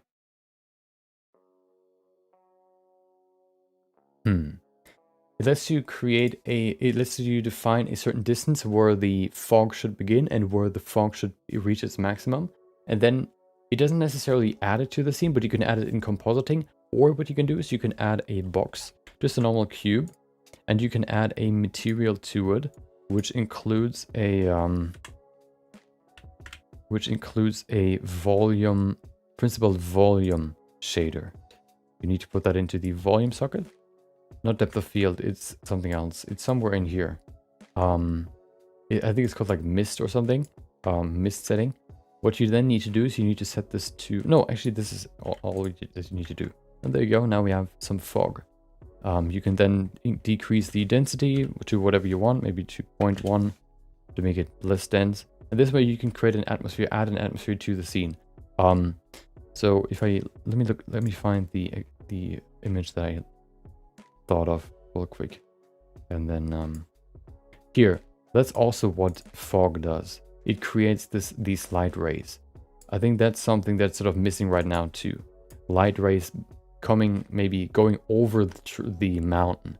I think, yeah, let's go back to the thing that Lego robot said. It looks very dark right now. Maybe also because the shadows are very sharp or dark. If you have atmosphere, it diffuses the light a little bit, so the shadows would be a little bit lightened by that, because the light gets scattered and then also reaches behind the mountain a little bit. And then there's one more thing that I want to say before we go to the next one. The plants currently all are basically in a row. You can see here they have a very, very clear structure. Not in the way that the models look, but you can very, very clearly draw lines, how they're like lined up. There's no like bunching of plants. They all are spaced out evenly throughout the entire environment. You can either use weight maps. You can probably use weight maps. You can create some weight maps to distinguish where plants should be and where plants shouldn't be. And then you can also create, you can increase the random distribution in the particle settings if you use particles. If you use geometry nodes, you can still use weight maps, but I don't know how you can change the random. I think the random distribution is actually intrinsic to the point distribution. So you can, so for example, remove the plants off of this this cliff right here or from here. There isn't really that much grass. There shouldn't probably be that much plants either. Yeah, that's what the one thing you can try. Maybe include some more. It looks very, very I guess monotone right now. There are just one type of plant or grass. Maybe there are multiple different types of plants, but there is no randomness really. The plants have all, it looks like they all have the same size. It looks like they all have the same distribution, as we said before, the same structure. Maybe adding a few more big ferns, maybe adding a few trees to the different looking trees to the scene, maybe adding a few rocks to the scene that are smaller, bigger, just scattered around the environment. I think that can also add to a more natural look. If you want to make it night, let's look at a night scene real quick. Night environment. So with a night scene, of course, the problem is you don't have that much light. So you could either work with a little bit of light, but because the sun reflects light onto the moon and then onto the sun, onto the earth, which means you still have some lighting oftentimes, or you would need to work with maybe adding some lights to the scene other way, like in other ways. You could add these small light bugs or whatever. Yeah, maybe you can look into some different, like this, for example. You can see the moon is reflecting light from the sun onto the earth, and it's getting diffused by all the mist in the air. That's what I mean with the mist in the air. It's very, very low resolution, but you can probably still see what I mean. So yeah, night scenes are a little bit different. I haven't done any night scenes, I think, so far. Did I? Yeah, I've done one, but that one wasn't that complex. This one, see, this one is being carried by the lights here. So it's not like I have done that much when it comes to lighting with like a natural light, I guess. Okay. Yeah. Increase the randomness in the environment with objects, and then maybe change the lighting a little bit to make it look more natural, I guess, with an atmosphere, and maybe change the light position maybe a little bit too. Let me find the image real quick that I was looking for. Should be in here. Okay, well, these ones are all individual. That could take a while. I like this one a lot. Kind of wrapped in whatever that is. That was actually my phone wallpaper for a while.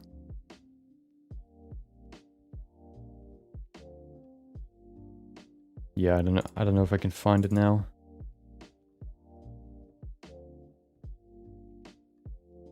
I think it just takes too long. Yeah. But I think, yeah, I think that's a few things that you can try. On to the next one. Which was, oh, I don't want to open pure ref. Oh, 0, we did that one. This one too. Now we have Samo. Hold on. After Zaro and Sergio, we have the combination. We have Samuel, or I guess that's how we say it. He made a character, and it looks pretty good. I like it. I like the look. I like the aesthetic. I think a few things when it comes to anatomy kind of jumped out to me. And then a little bit about the folds in the pants. Let's go through the body first, which he provided us with an image.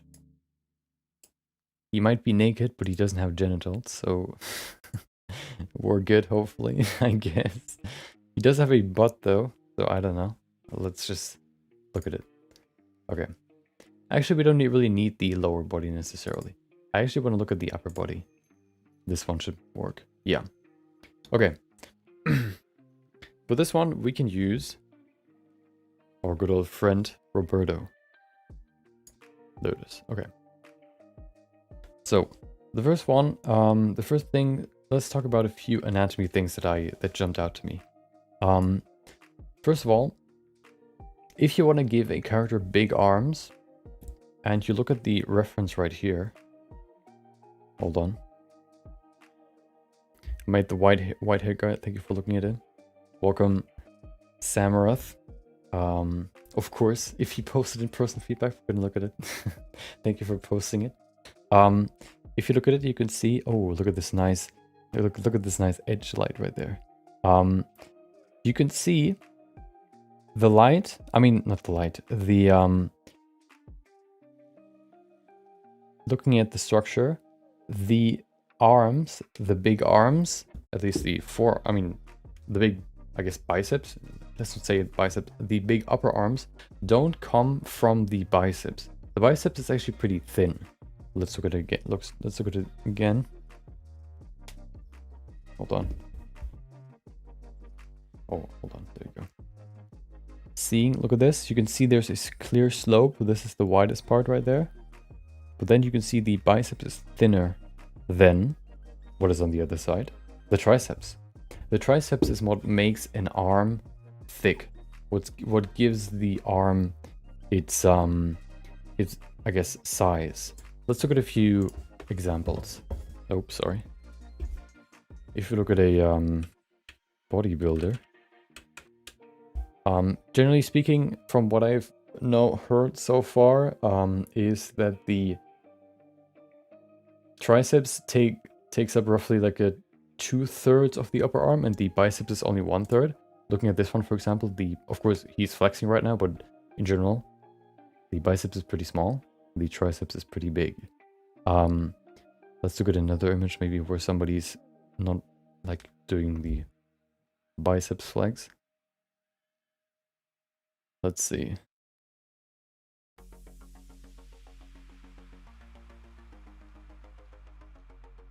Come on, give me... Why is everybody just flexing? I mean, they're bodybuilders, but still. Can we see a side view? I guess we can just use him again. But it's not that clear. Oh, this one. Let's look at this one. So for this one, you can see this is the biceps right there. Right there. Then we have a smaller muscle that comes from behind here, behind the shoulder, and then follows the biceps, sort of underneath the biceps. That's what occupies this space right here. And then we have the triceps here in the back. You can see how much space it takes up compared to the biceps. The triceps is like so huge. It contributes the most to the side view size and also the front view size. It doesn't only get like wider from the side view, but also from the back. So that's what gives the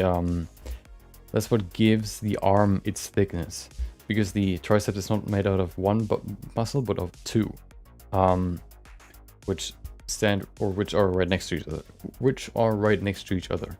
So if you want to give your character a big arms, you would need to increase the triceps size. What I see right now here is that the biceps are very, very wide. So if you look at him again, you can see the you can see that the biceps, hold on, that the biceps is thinner than the arm silhouette. So generally speaking, the biceps is thinner than, yeah, it's thinner than the arm silhouette. Right now it looks like the bicep sort of defines the arm silhouette. What you can do is you can just reduce the thickness a little bit. And the arms will still look as wide. I think it just looks a little bit too round right now. Let's go into Photoshop and do that real quick, so we can see what it looks like afterwards if we do these changes.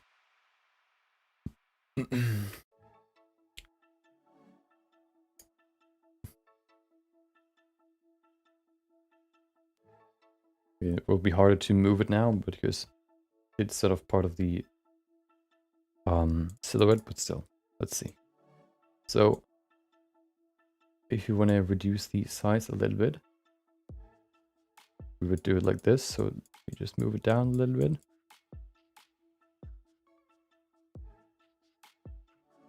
Like this. Try not to move the silhouette too much. And now we can see a clear slope going from this thinner muscle to the back over here to the triceps, which can bulge a little bit right there. Same here. There you go. Comparing this one to this one, it's not as round anymore. It doesn't look like a, I guess, like an oval. It looks more like a elongated muscle, which it is, because, you know, if you extend your arm, you don't flex your biceps, you flex your triceps. Discord bot thinks it's too explicit. I wonder what the rules are for the Discord bot. Sometimes it just removes stuff that doesn't even make sense. Yeah, that's one thing that kind of jumped out to me. I think you can make the biceps a little bit thinner. You can also look into the small muscle that comes from behind the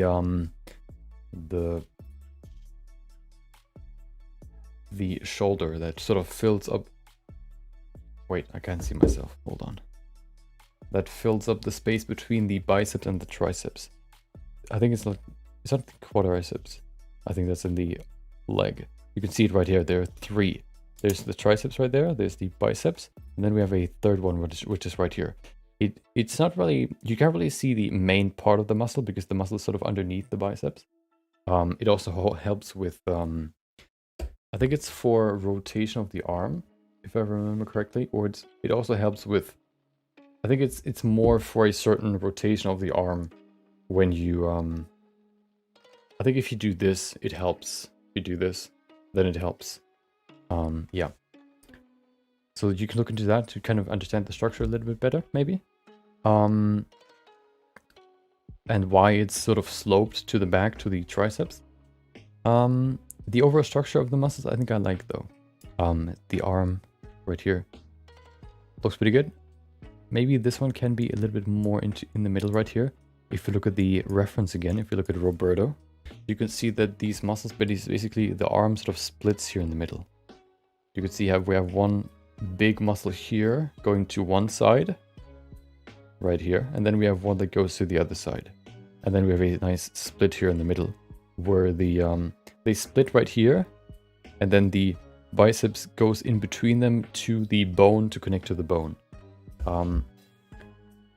So I think maybe making it straight looks maybe a little bit better. Of course, you can say, well, he rotates his arm, but you still try to keep the line so that it lines up with the bicep here.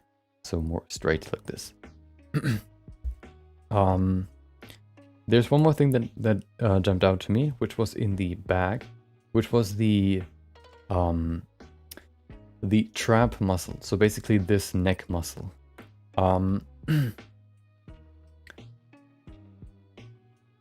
So if you have very muscular people, what they oftentimes have is very, very big traps. You can see with him, I've seen, maybe you've seen the meme before, very, very muscular people basically look like they have like a smaller person sitting in a bigger person's body because their neck is so big it looks like a second set of shoulders. So you can also just remove this part and it looks like you still have like a person there. Or here you can see the same, it's sort of like being put on top of the body, if you kind of look at this. With very muscular people, we have very big traps. Right here, these very bulges out like this. I think that's one thing. Your character looks very, very muscular right now. Or maybe just lean, you could also say lean. But it looks very, very flat right here. I think increasing the thickness just a little bit can help a little bit right there. I think that can help.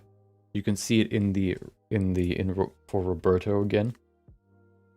Hold on, there you go. Let me bring this back and then I can see myself, okay. You can see here how the silhouette is very round here in the back. You can see a very clear S shape forward and then backwards in this huge curve, like there. For yours, it's quite flat in the back. I think bringing the neck a little bit further forward and then increasing the voluminosity back here a little bit can help.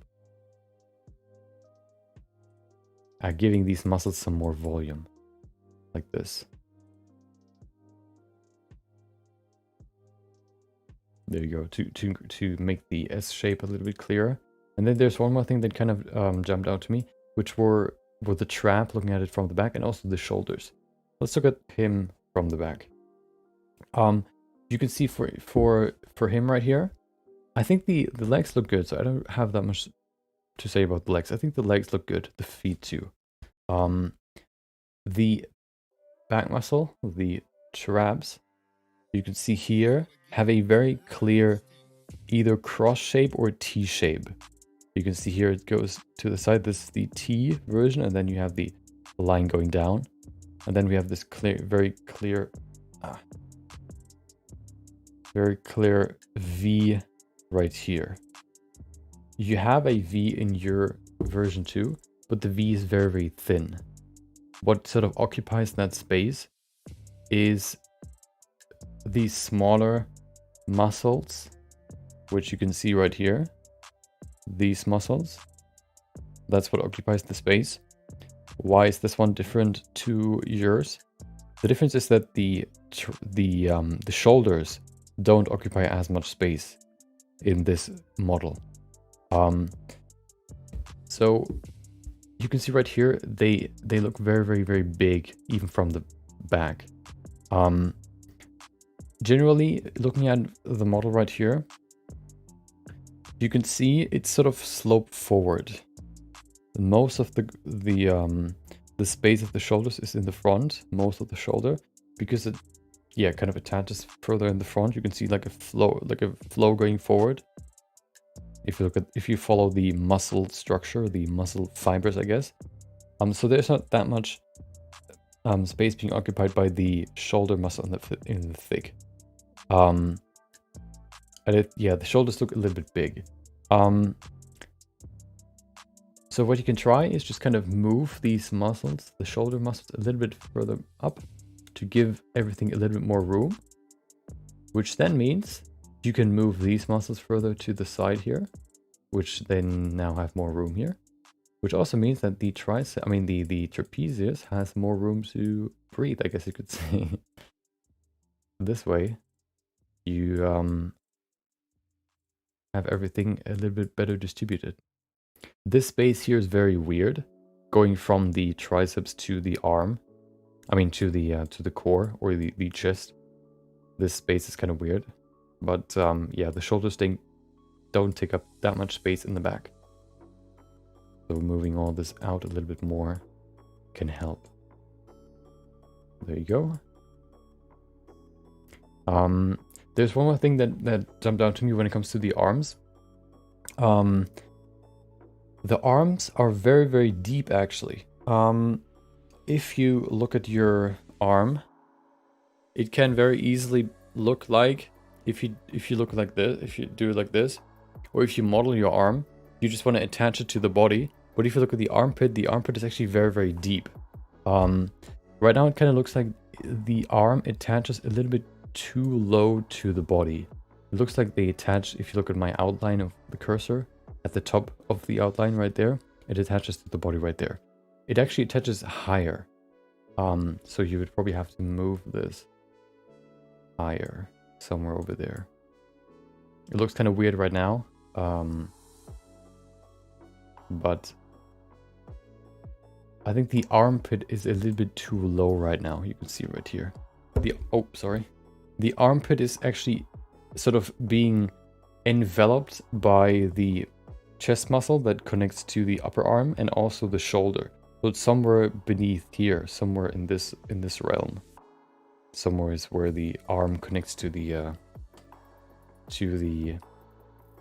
core, I guess.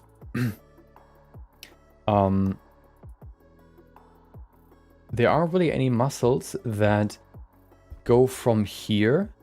Can I go back? Okay, let's look at the before and after real quick, just to kind of see the difference.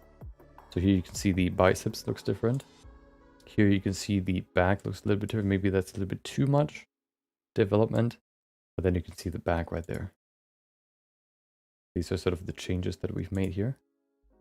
What I mean is, looking at anatomy, there aren't really any muscles that go from here somewhere. Or no, not from here, from the inside of the arm, so from here somewhere. They don't really go straight into the body right on the side of it. This biceps goes to the... Where does it go? I think it goes to the... what is it called again? This muscle right here. The triceps goes to a similar... They all sort of go into the neck region. They don't really go like into the side of the body. So the armpit is actually pretty deep. That's something I tripped over too when I created my first bodies, that the armpits were just way too deep. I think that's one thing you can adjust a little bit too. And then there's one more thing that I wanted to talk about, which were the folds in the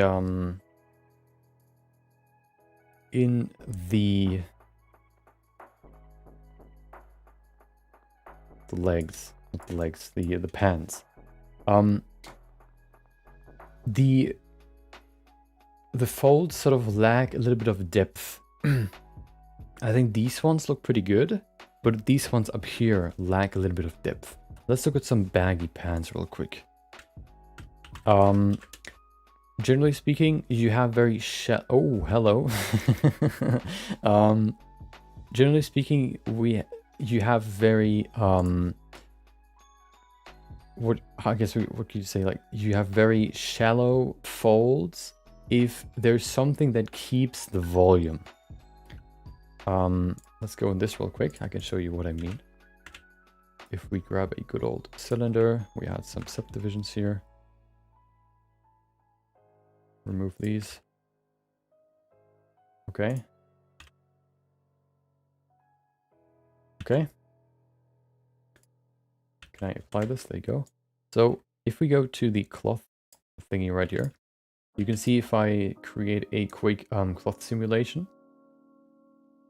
Okay, that's good. There you go. You can see it creates pretty deep, oh well, they're not that deep, but... So you can either create folds like this, which have a certain depth, and you can see it goes deeper into this, into the volume, I guess you could say. Or if we increase the cloth damping to 0.5 maybe, you can see these are very, very shallow.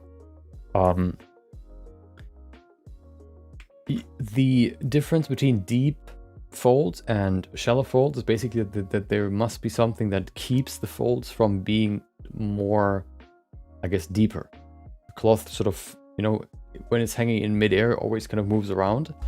Like here, for example, We have very, very deep folds right there because there's nothing that can keep the structure or the volume, excuse me, except for the legs. But the legs don't really fill up the entire volume. So either, well, this is very, very flexible and loose material, so it has very deep folds because it's so baggy. Comparing that to leather seats, for example. Can we see some folds right here? Oh, leather sofa. Nobody was sitting on these sofas. Unbelievable, please. If you imagine leather sofa folds, they are pretty shallow, and that is because there's something pushing the leather out of the like out of the middle, I guess you could say, or there's something in the volume that pushes them out, that keeps the volume, and also the leather is very sturdy, very, very stiff, so it doesn't fold that much anyway. One thing that I notice right here is that these are very, very flat. So there must be either something that keeps the volume, which prevents these folds from getting deeper or being deeper, or they need to be deeper. So you can try maybe just kind of going in between these folds that you've added right now, these clear folds here. This one here, this one. Just go in between them and just maybe go in there with the crease brush and just kind of increase the depth a little bit. I think that can give them some more three-dimensionality and make them look a little bit more natural. I think the sort of the flow that you have here works quite well with how they would sort of bunch up in this baggy look. But maybe just giving them some more depth here can help. Let me look at, I don't know if I can open that. Hold on. Where was it? There, it was in here. Nope, it wasn't in there. It was in here.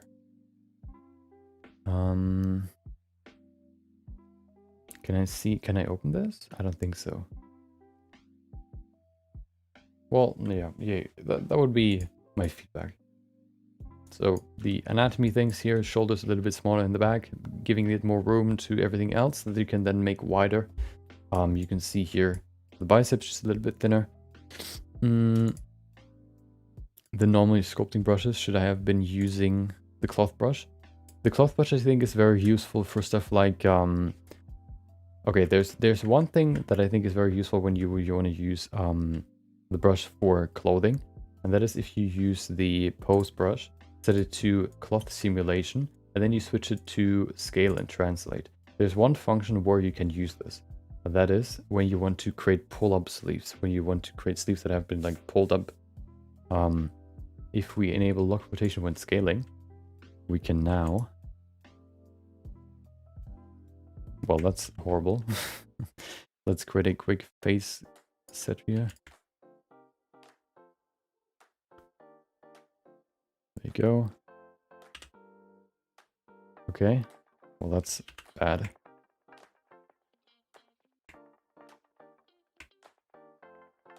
Okay. What you can use this for, I don't think the geometry is optimized for what I want to do here, but it probably works to either way. What you can do is you can create like a pulled up sleeve like this. So yeah, the geometry doesn't really work for this, but that's one thing you can use this for. Generally speaking though, I don't really think the cloth brush is really useful for clothing. What it can be used for is adding some smaller folds, but creating the silhouette defining folds, like these big folds in the pants, for example. It's not really useful for that, because it doesn't really let you, it doesn't work like a full cloth simulation. It only really works, a full cloth simulation takes the, oh, hold on, what am I played around with the cloth brush a little bit, but I forgot one thing. If we set it to global, it takes the entire model into account. If we then set it to grab, yeah, it still doesn't do what I expected to do. What I expected to do is that it, because we pull this side, it should also pull this side. Because, you know, if you, well, hold on. If we increase the cloth damping to, wait, what if I set this to 0.1? I mean, 0.5. Maybe it's just because it's not a closed object, but still, it would theoretically, if it's not made out of rubber, it wouldn't stretch that much. It would move the entire model with it. It doesn't really do that. If it would do that, you could use this to sort of create clothing, because then you could move it around and drag it around, like in Marvelous Designer, to create these specific shapes, for example, or folds. But yeah, it doesn't really work that well for big folds. What it does work for is for these smaller folds that you can create by yeah, doing this. Still, this geometry isn't really well optimized for this. The faces are too long, but you can use them for smaller folds, like for example in seats, in architectural design, to create like a small folds in the leather seat so it looks like somebody sat on there. Or for pillows, for example, you can use it too. Stuff like that. But I would still say creating these big folds, you're better off sculpting them rather than trying to simulate them. Or you use Marvelous Designer, then you know, can save you a lot of time. Or, well, it's a little bit more intuitive, let's say. Yep. The next one is by Passion, or Manica.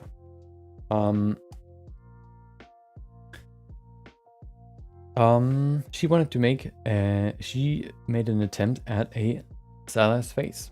She provided a blend file, so let's look at the blend file. Open, don't save it, there you go. She wanted to make a stylized face. I haven't really talked about stylized faces too much yet. That's probably because I, well, first of all, I focus on realistic stuff, creating realistic characters or realistic scenes, but also because I haven't really done that many or really any stylized characters. You could argue that my quick sketches are somewhat stylized. Wait, why are there no images? Oh, of course. You could argue that my quick sketches are sort of stylized, but they're more stylized because I can't really focus on the structure too much because I want to get it done. But yeah, what I always think about when I think of stylized characters is Fortnite. Not necessarily because it's a popular game, but because it is a good representation. Wait, which version did you use? Did you use 3.0? Let's see. What happens if I just open it?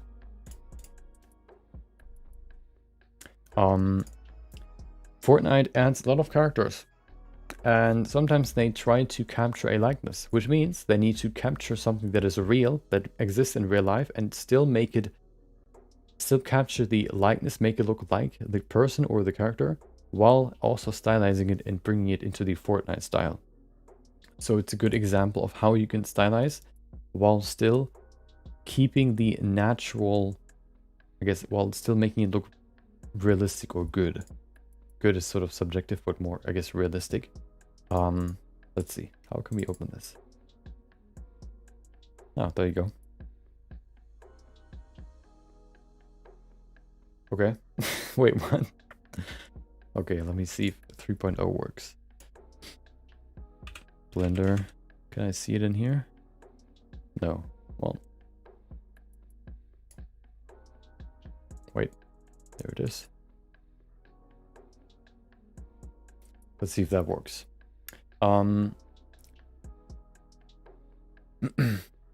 So, stylization basically means looking at real life and then simplifying it to in a way where you remove the high density detail or the small details and basically only focus on the main structure of whatever you want to stylize.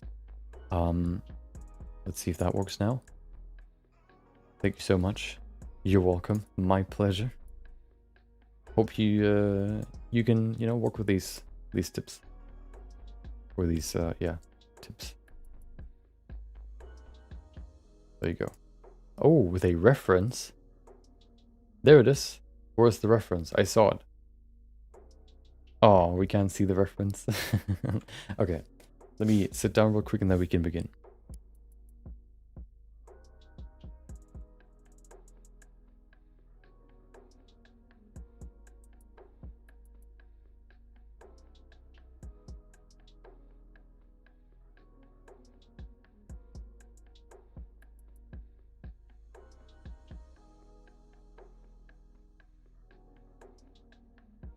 Okay. What is this? Okay. Are you trying to confuse me? Okay. So, stylization basically means looking at the real life object and then trying to, I guess, simplify it as much as you want. And generally not necessarily, or at least in, yeah, stylization basically means in, like, there are different styles, of course, but in general, oh, hold on. There it is. Okay, perfect. Yeah, let's download this real quick and then we can look at this as well.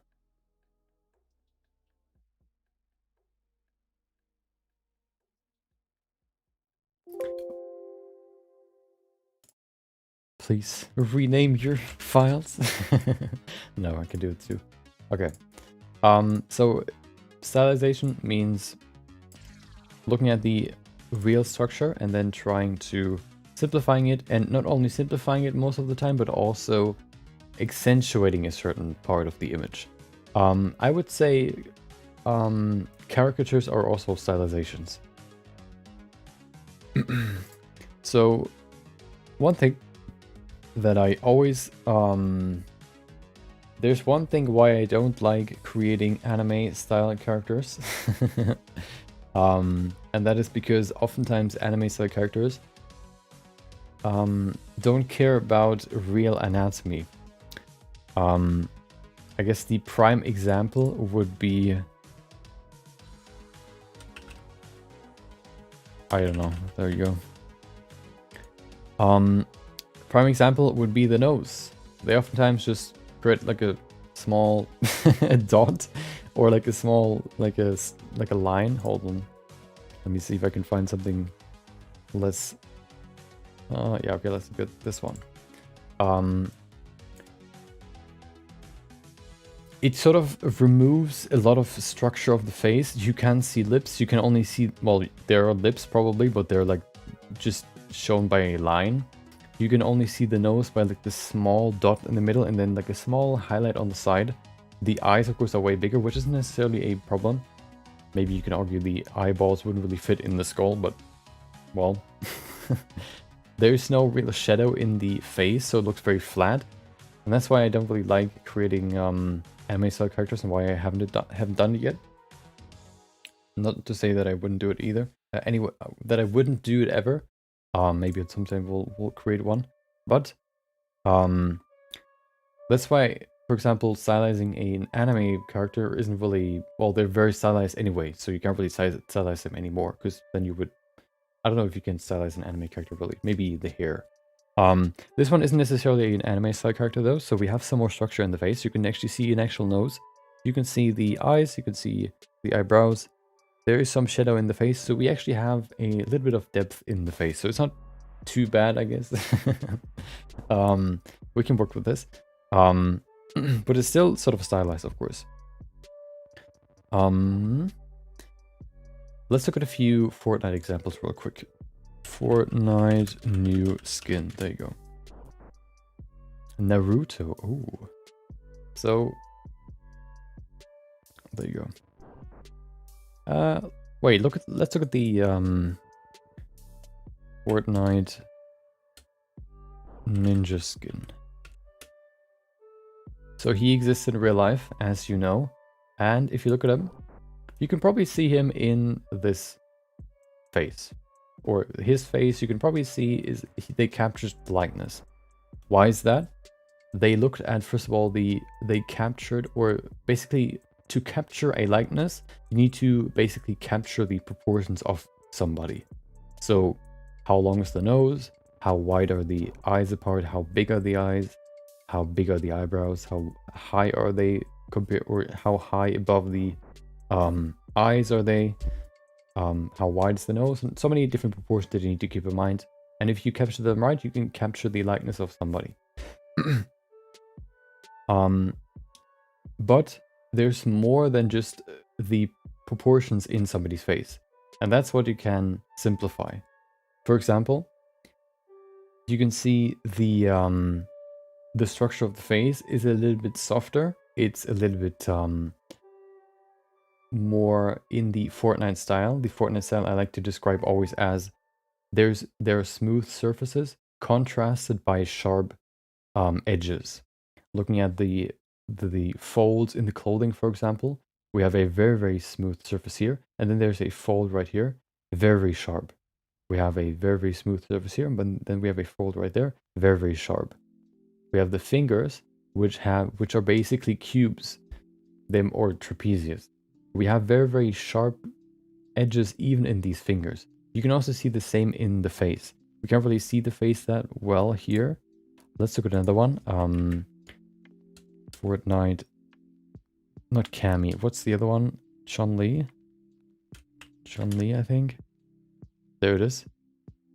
For female characters, it's a little bit different because they usually have, I guess, smoother faces with less definition.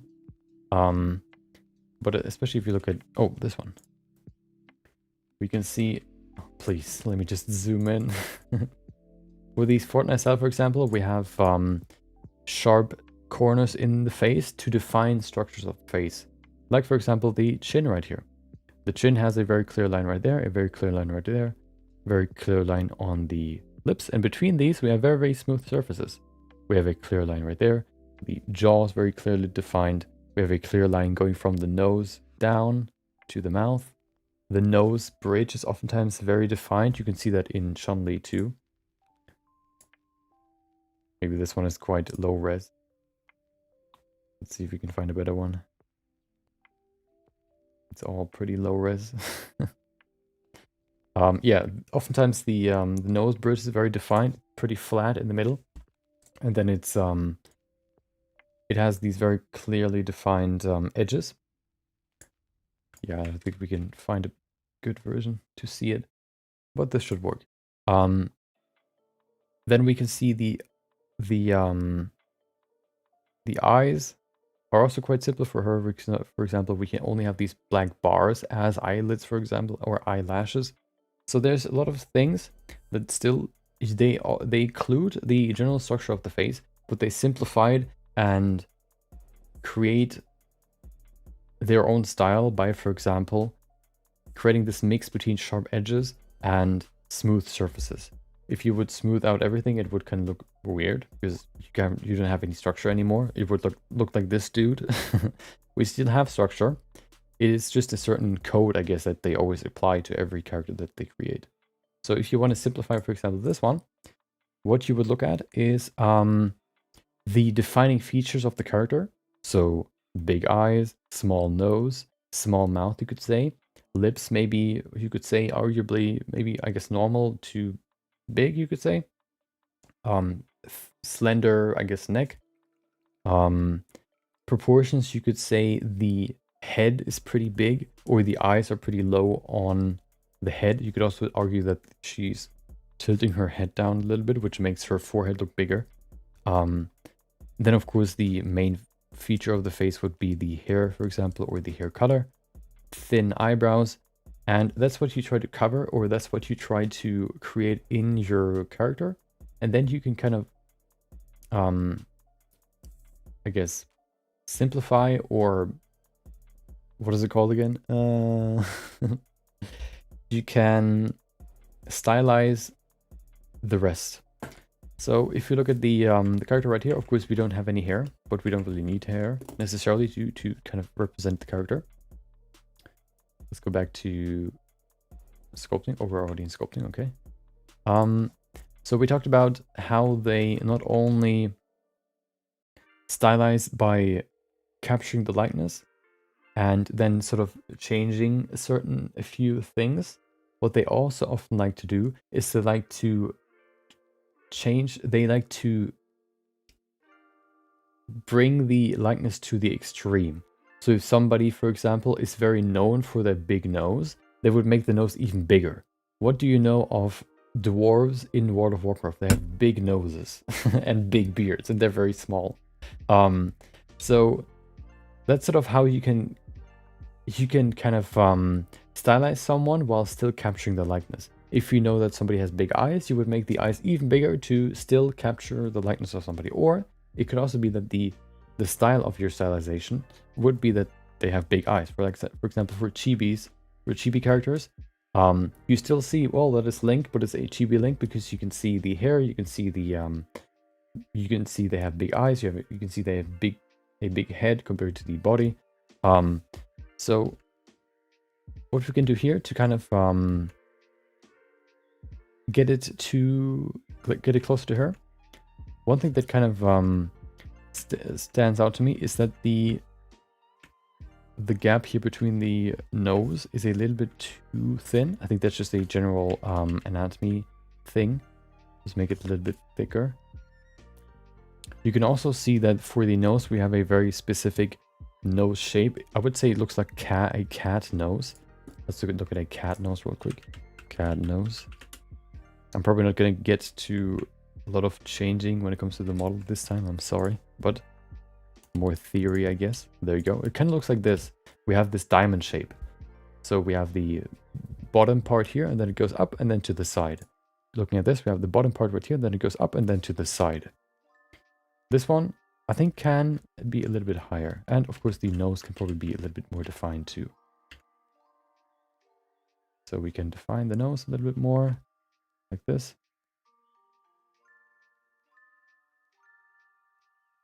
I don't know. Hold on. What is this madcap? If you want to use a different madcap, I highly suggest, or oh, that's why it's a material preview. Okay. If you want to use a cool madcap, you can use my madcap. Maybe it's in here. Let's see. Oh, it's this one, right? Yeah, there you go. That's what I use. Yeah, so you can still, with the shadows, see that there's a certain nostril structure.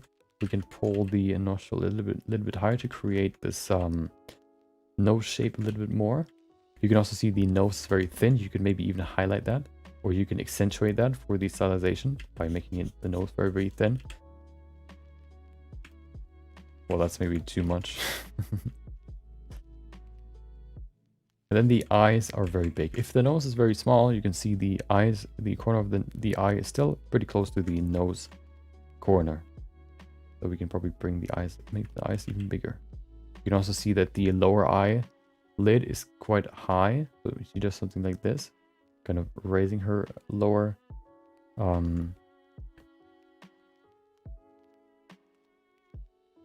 eyelid. Looking pretty happy. And then you can also give her a smiling look, maybe more on one side, but we're going to give it to both sides. One trick that I like to use, or that I can give you for creating a smiling face from a neutral pose, I guess, from a neutral look for the lips, is to change the grab brush fall off from smooth to sharp. This way you can basically only pull back the corner of the mouth rather than sort of more stuff around it. Default madcap has more shadows and make it easier to see volumes and bumps on the sculpt. Maybe I'm used to mine now. I don't really like the color, maybe that's it. Yeah, I think this one has a little bit more contrast. I agree.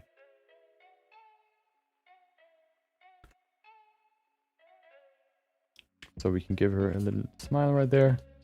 I think also the eyes are a little bit too high. It could just be that the face is a little bit too long in general. So what we could do is we can just pull everything up. Let me change the fall off again.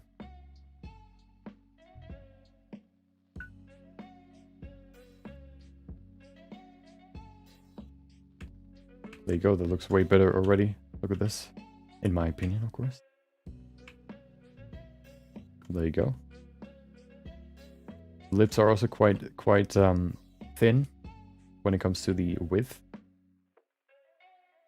So we can pull this a little bit closer together.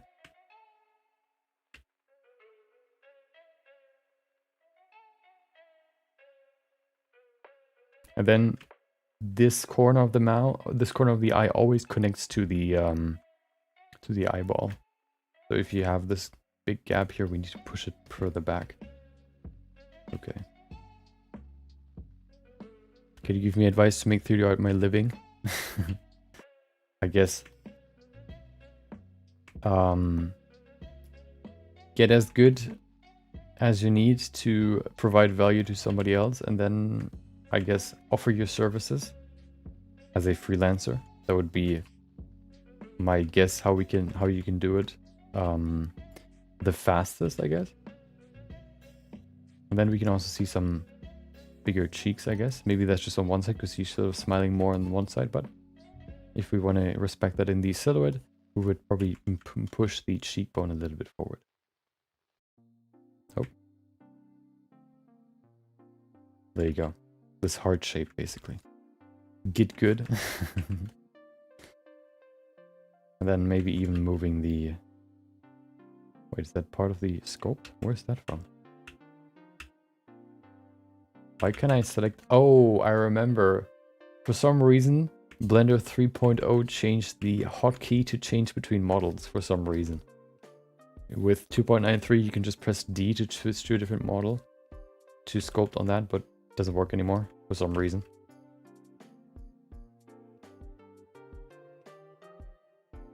Yeah, but those are some tips generally for stylization and for this character. We haven't really done that much here, but at least a little bit. I haven't duplicated the character, so we can't really look at before and after. I guess we can just do this. So that's before. And then this is after, time lapse. There you go.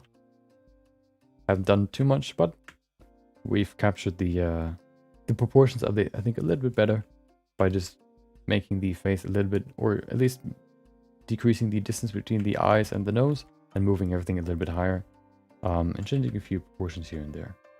We can probably do more, but unfortunately we don't have too much time left. This is 3.0 beta. I don't think there's a full release yet. Yep.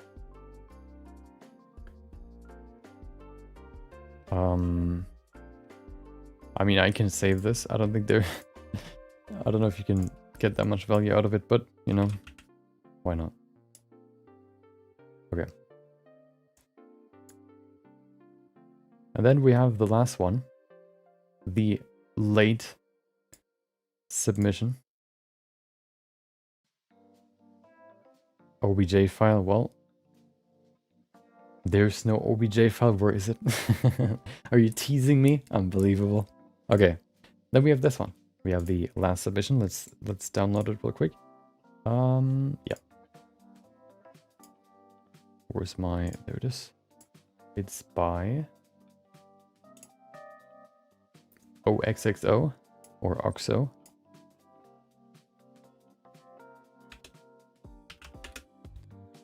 There you go.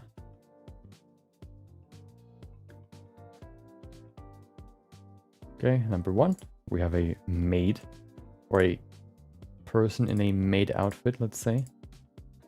Maybe it's not a maid, maybe it's just a costume. Okay.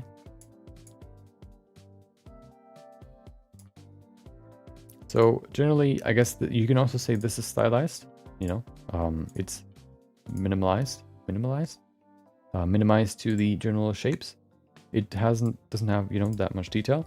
it's yeah, more focused on the general shapes, the general colors, and you know, tries to capture the structure while not going too much into detail.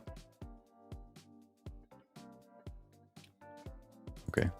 When do you plan to make Archon style like you said to us?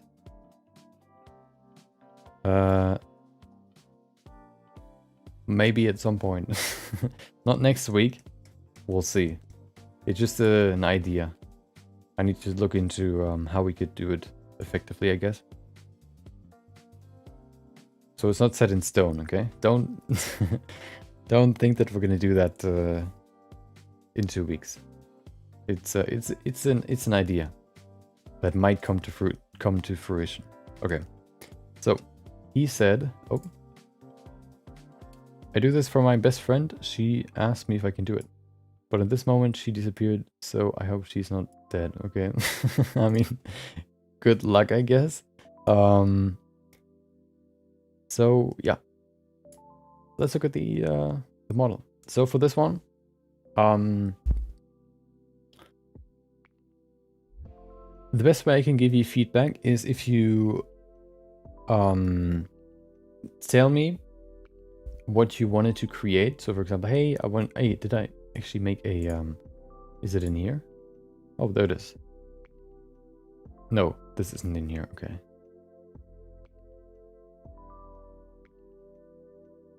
No, okay. Maybe I thought maybe I gave an example on how you can submit the best way.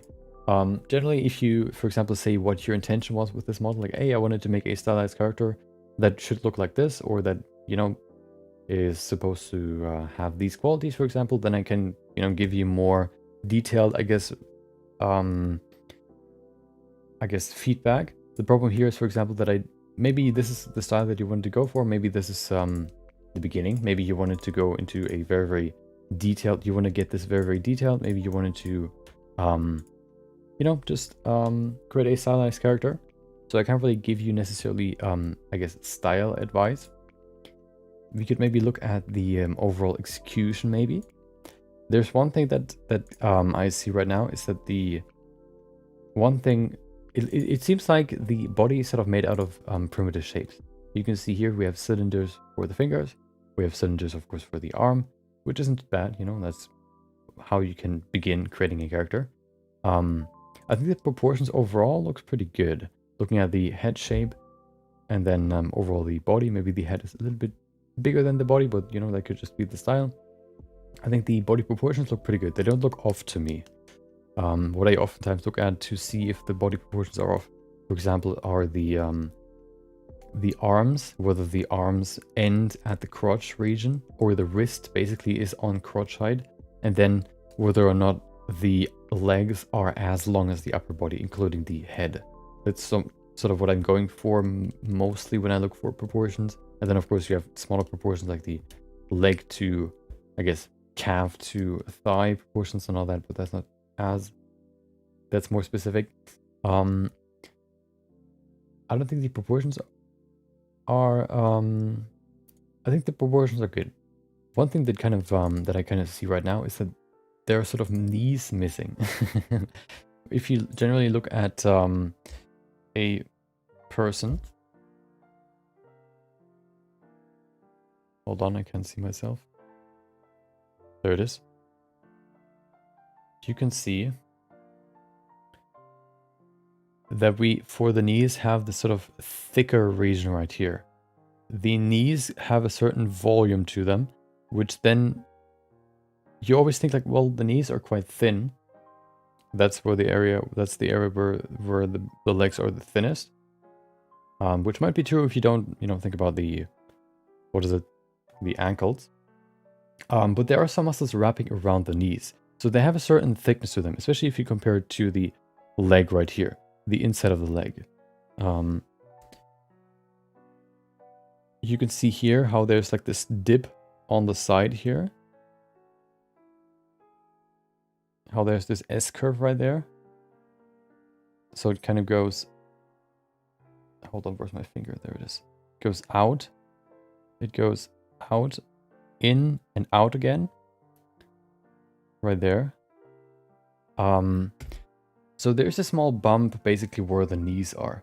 Right now it kind of looks like the knees are sort of in a vortex, kind of scaled down, which makes them the thinnest part of the body. I think what you could do to still keep the style of a very simplified character, while still respecting the volume, or while still respecting the knees, I guess, is, for example, if you would do it in here, we could say, well, we have a cylinder. So this is the thigh, for example.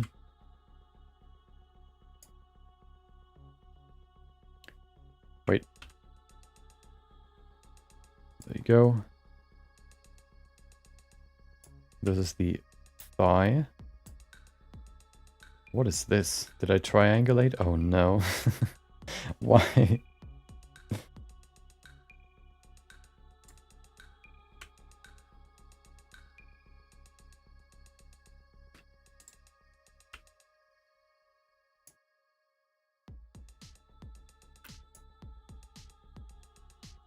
Okay.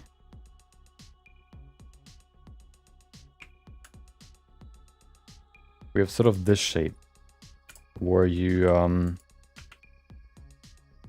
have a wide part right here. This is the hip up here. It gets wider. Let's get thinner, and then it gets wider again for the knee. What you can do probably, if you want to do that for your character, right now it kind of looks like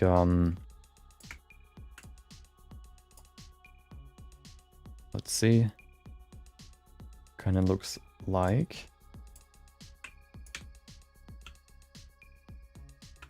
wait. There you go. Kind of looks like this. There you go. One thing you can consider is to just add a small sphere. Make it maybe a little bit smaller, and then make it a little bit longer. This can kind of simulate the knee. You could also say you can make it thinner in this direction and then move it forward to kind of create the knee bump, like this. This way you can respect the knee in itself. You can add it to the body. You don't actually necessarily need more volume around the knee. Even just adding this little bump can help make it look a little bit more natural. You could argue that these here, the ending of this shape, could be the knees. But then there's this very sharp crease right here. I think the crease is sort of what's kind of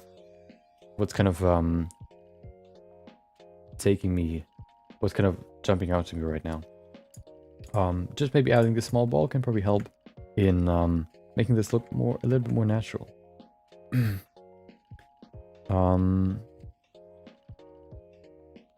Other than that, let's see, the arm looks pretty good from this side. We can't really see the other side, but you know, I guess, how do you call, like, arms that are extended? They don't really, you can't really see the elbow. You can't really see it. You can only really see it if you bend it like this. So you have this very clear edge poking out, or this clear nub here, which you can't really see in this view. So, you know, you might not see it like the knee, for example. But overall, I think I like it. I think it looks good. Depending on what you want to do with it. If it's supposed to be, for example, a stylized character that looks like, you know, your friend, for example. A simplified stylized character, I think it looks pretty good. One thing you could say is maybe that the hair looks a little bit flat. It looks very one-dimensional, or two-dimensional, I guess you could say. Looks like planes. You could maybe, if you want. Let's see, can I draw in here? There you go. Please. Why can't I zoom in? This is just... Okay. Okay, dude. You could maybe add a second layer here, just to kind of create some more strands, like these ones here.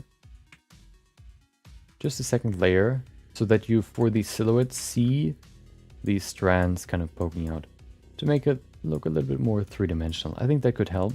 Right now it kind of looks like she has wet hair, where the hair is very close to the scalp.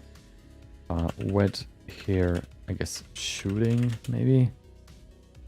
There it is.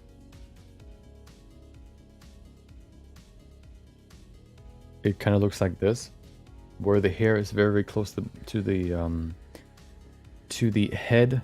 This one here. It loses its volume. It's very, very close. It's very, very cluttered. That's sort of what it looks like right now.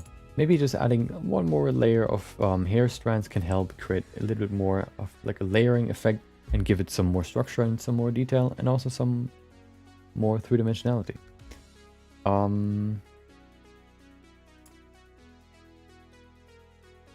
Yeah.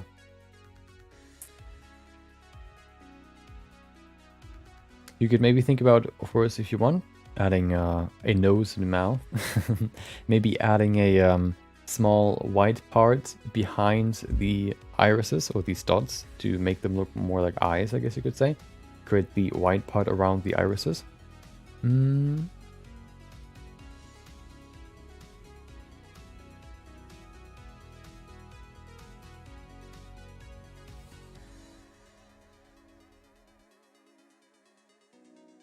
But other than that, it looks pretty good.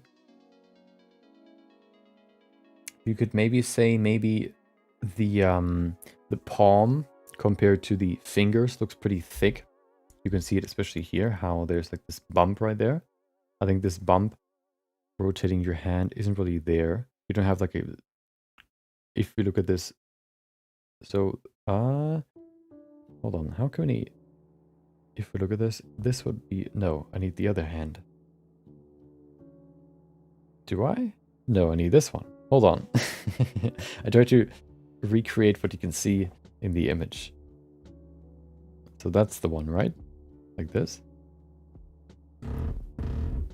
If we rotate my hand, you can see it's all... The silhouette right here is very, very smooth.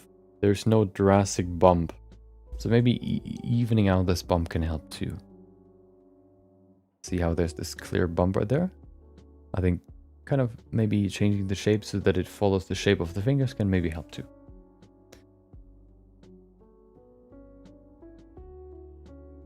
Oh, I see you've even added some small strands right there.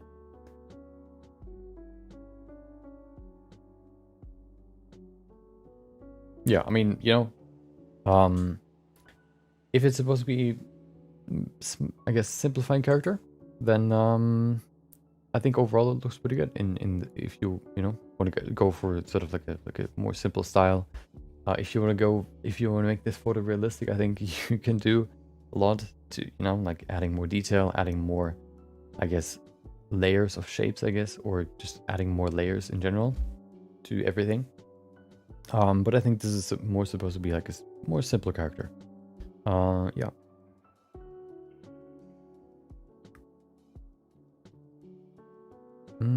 Yeah, I think that's all I can really say to this. Some more structure maybe to the hair to give it some more three-dimensionality. The hands, maybe make it a little bit, even it out some more so that it's like one shape, so that it doesn't look as bulky. And then maybe adding like actual knee geometry.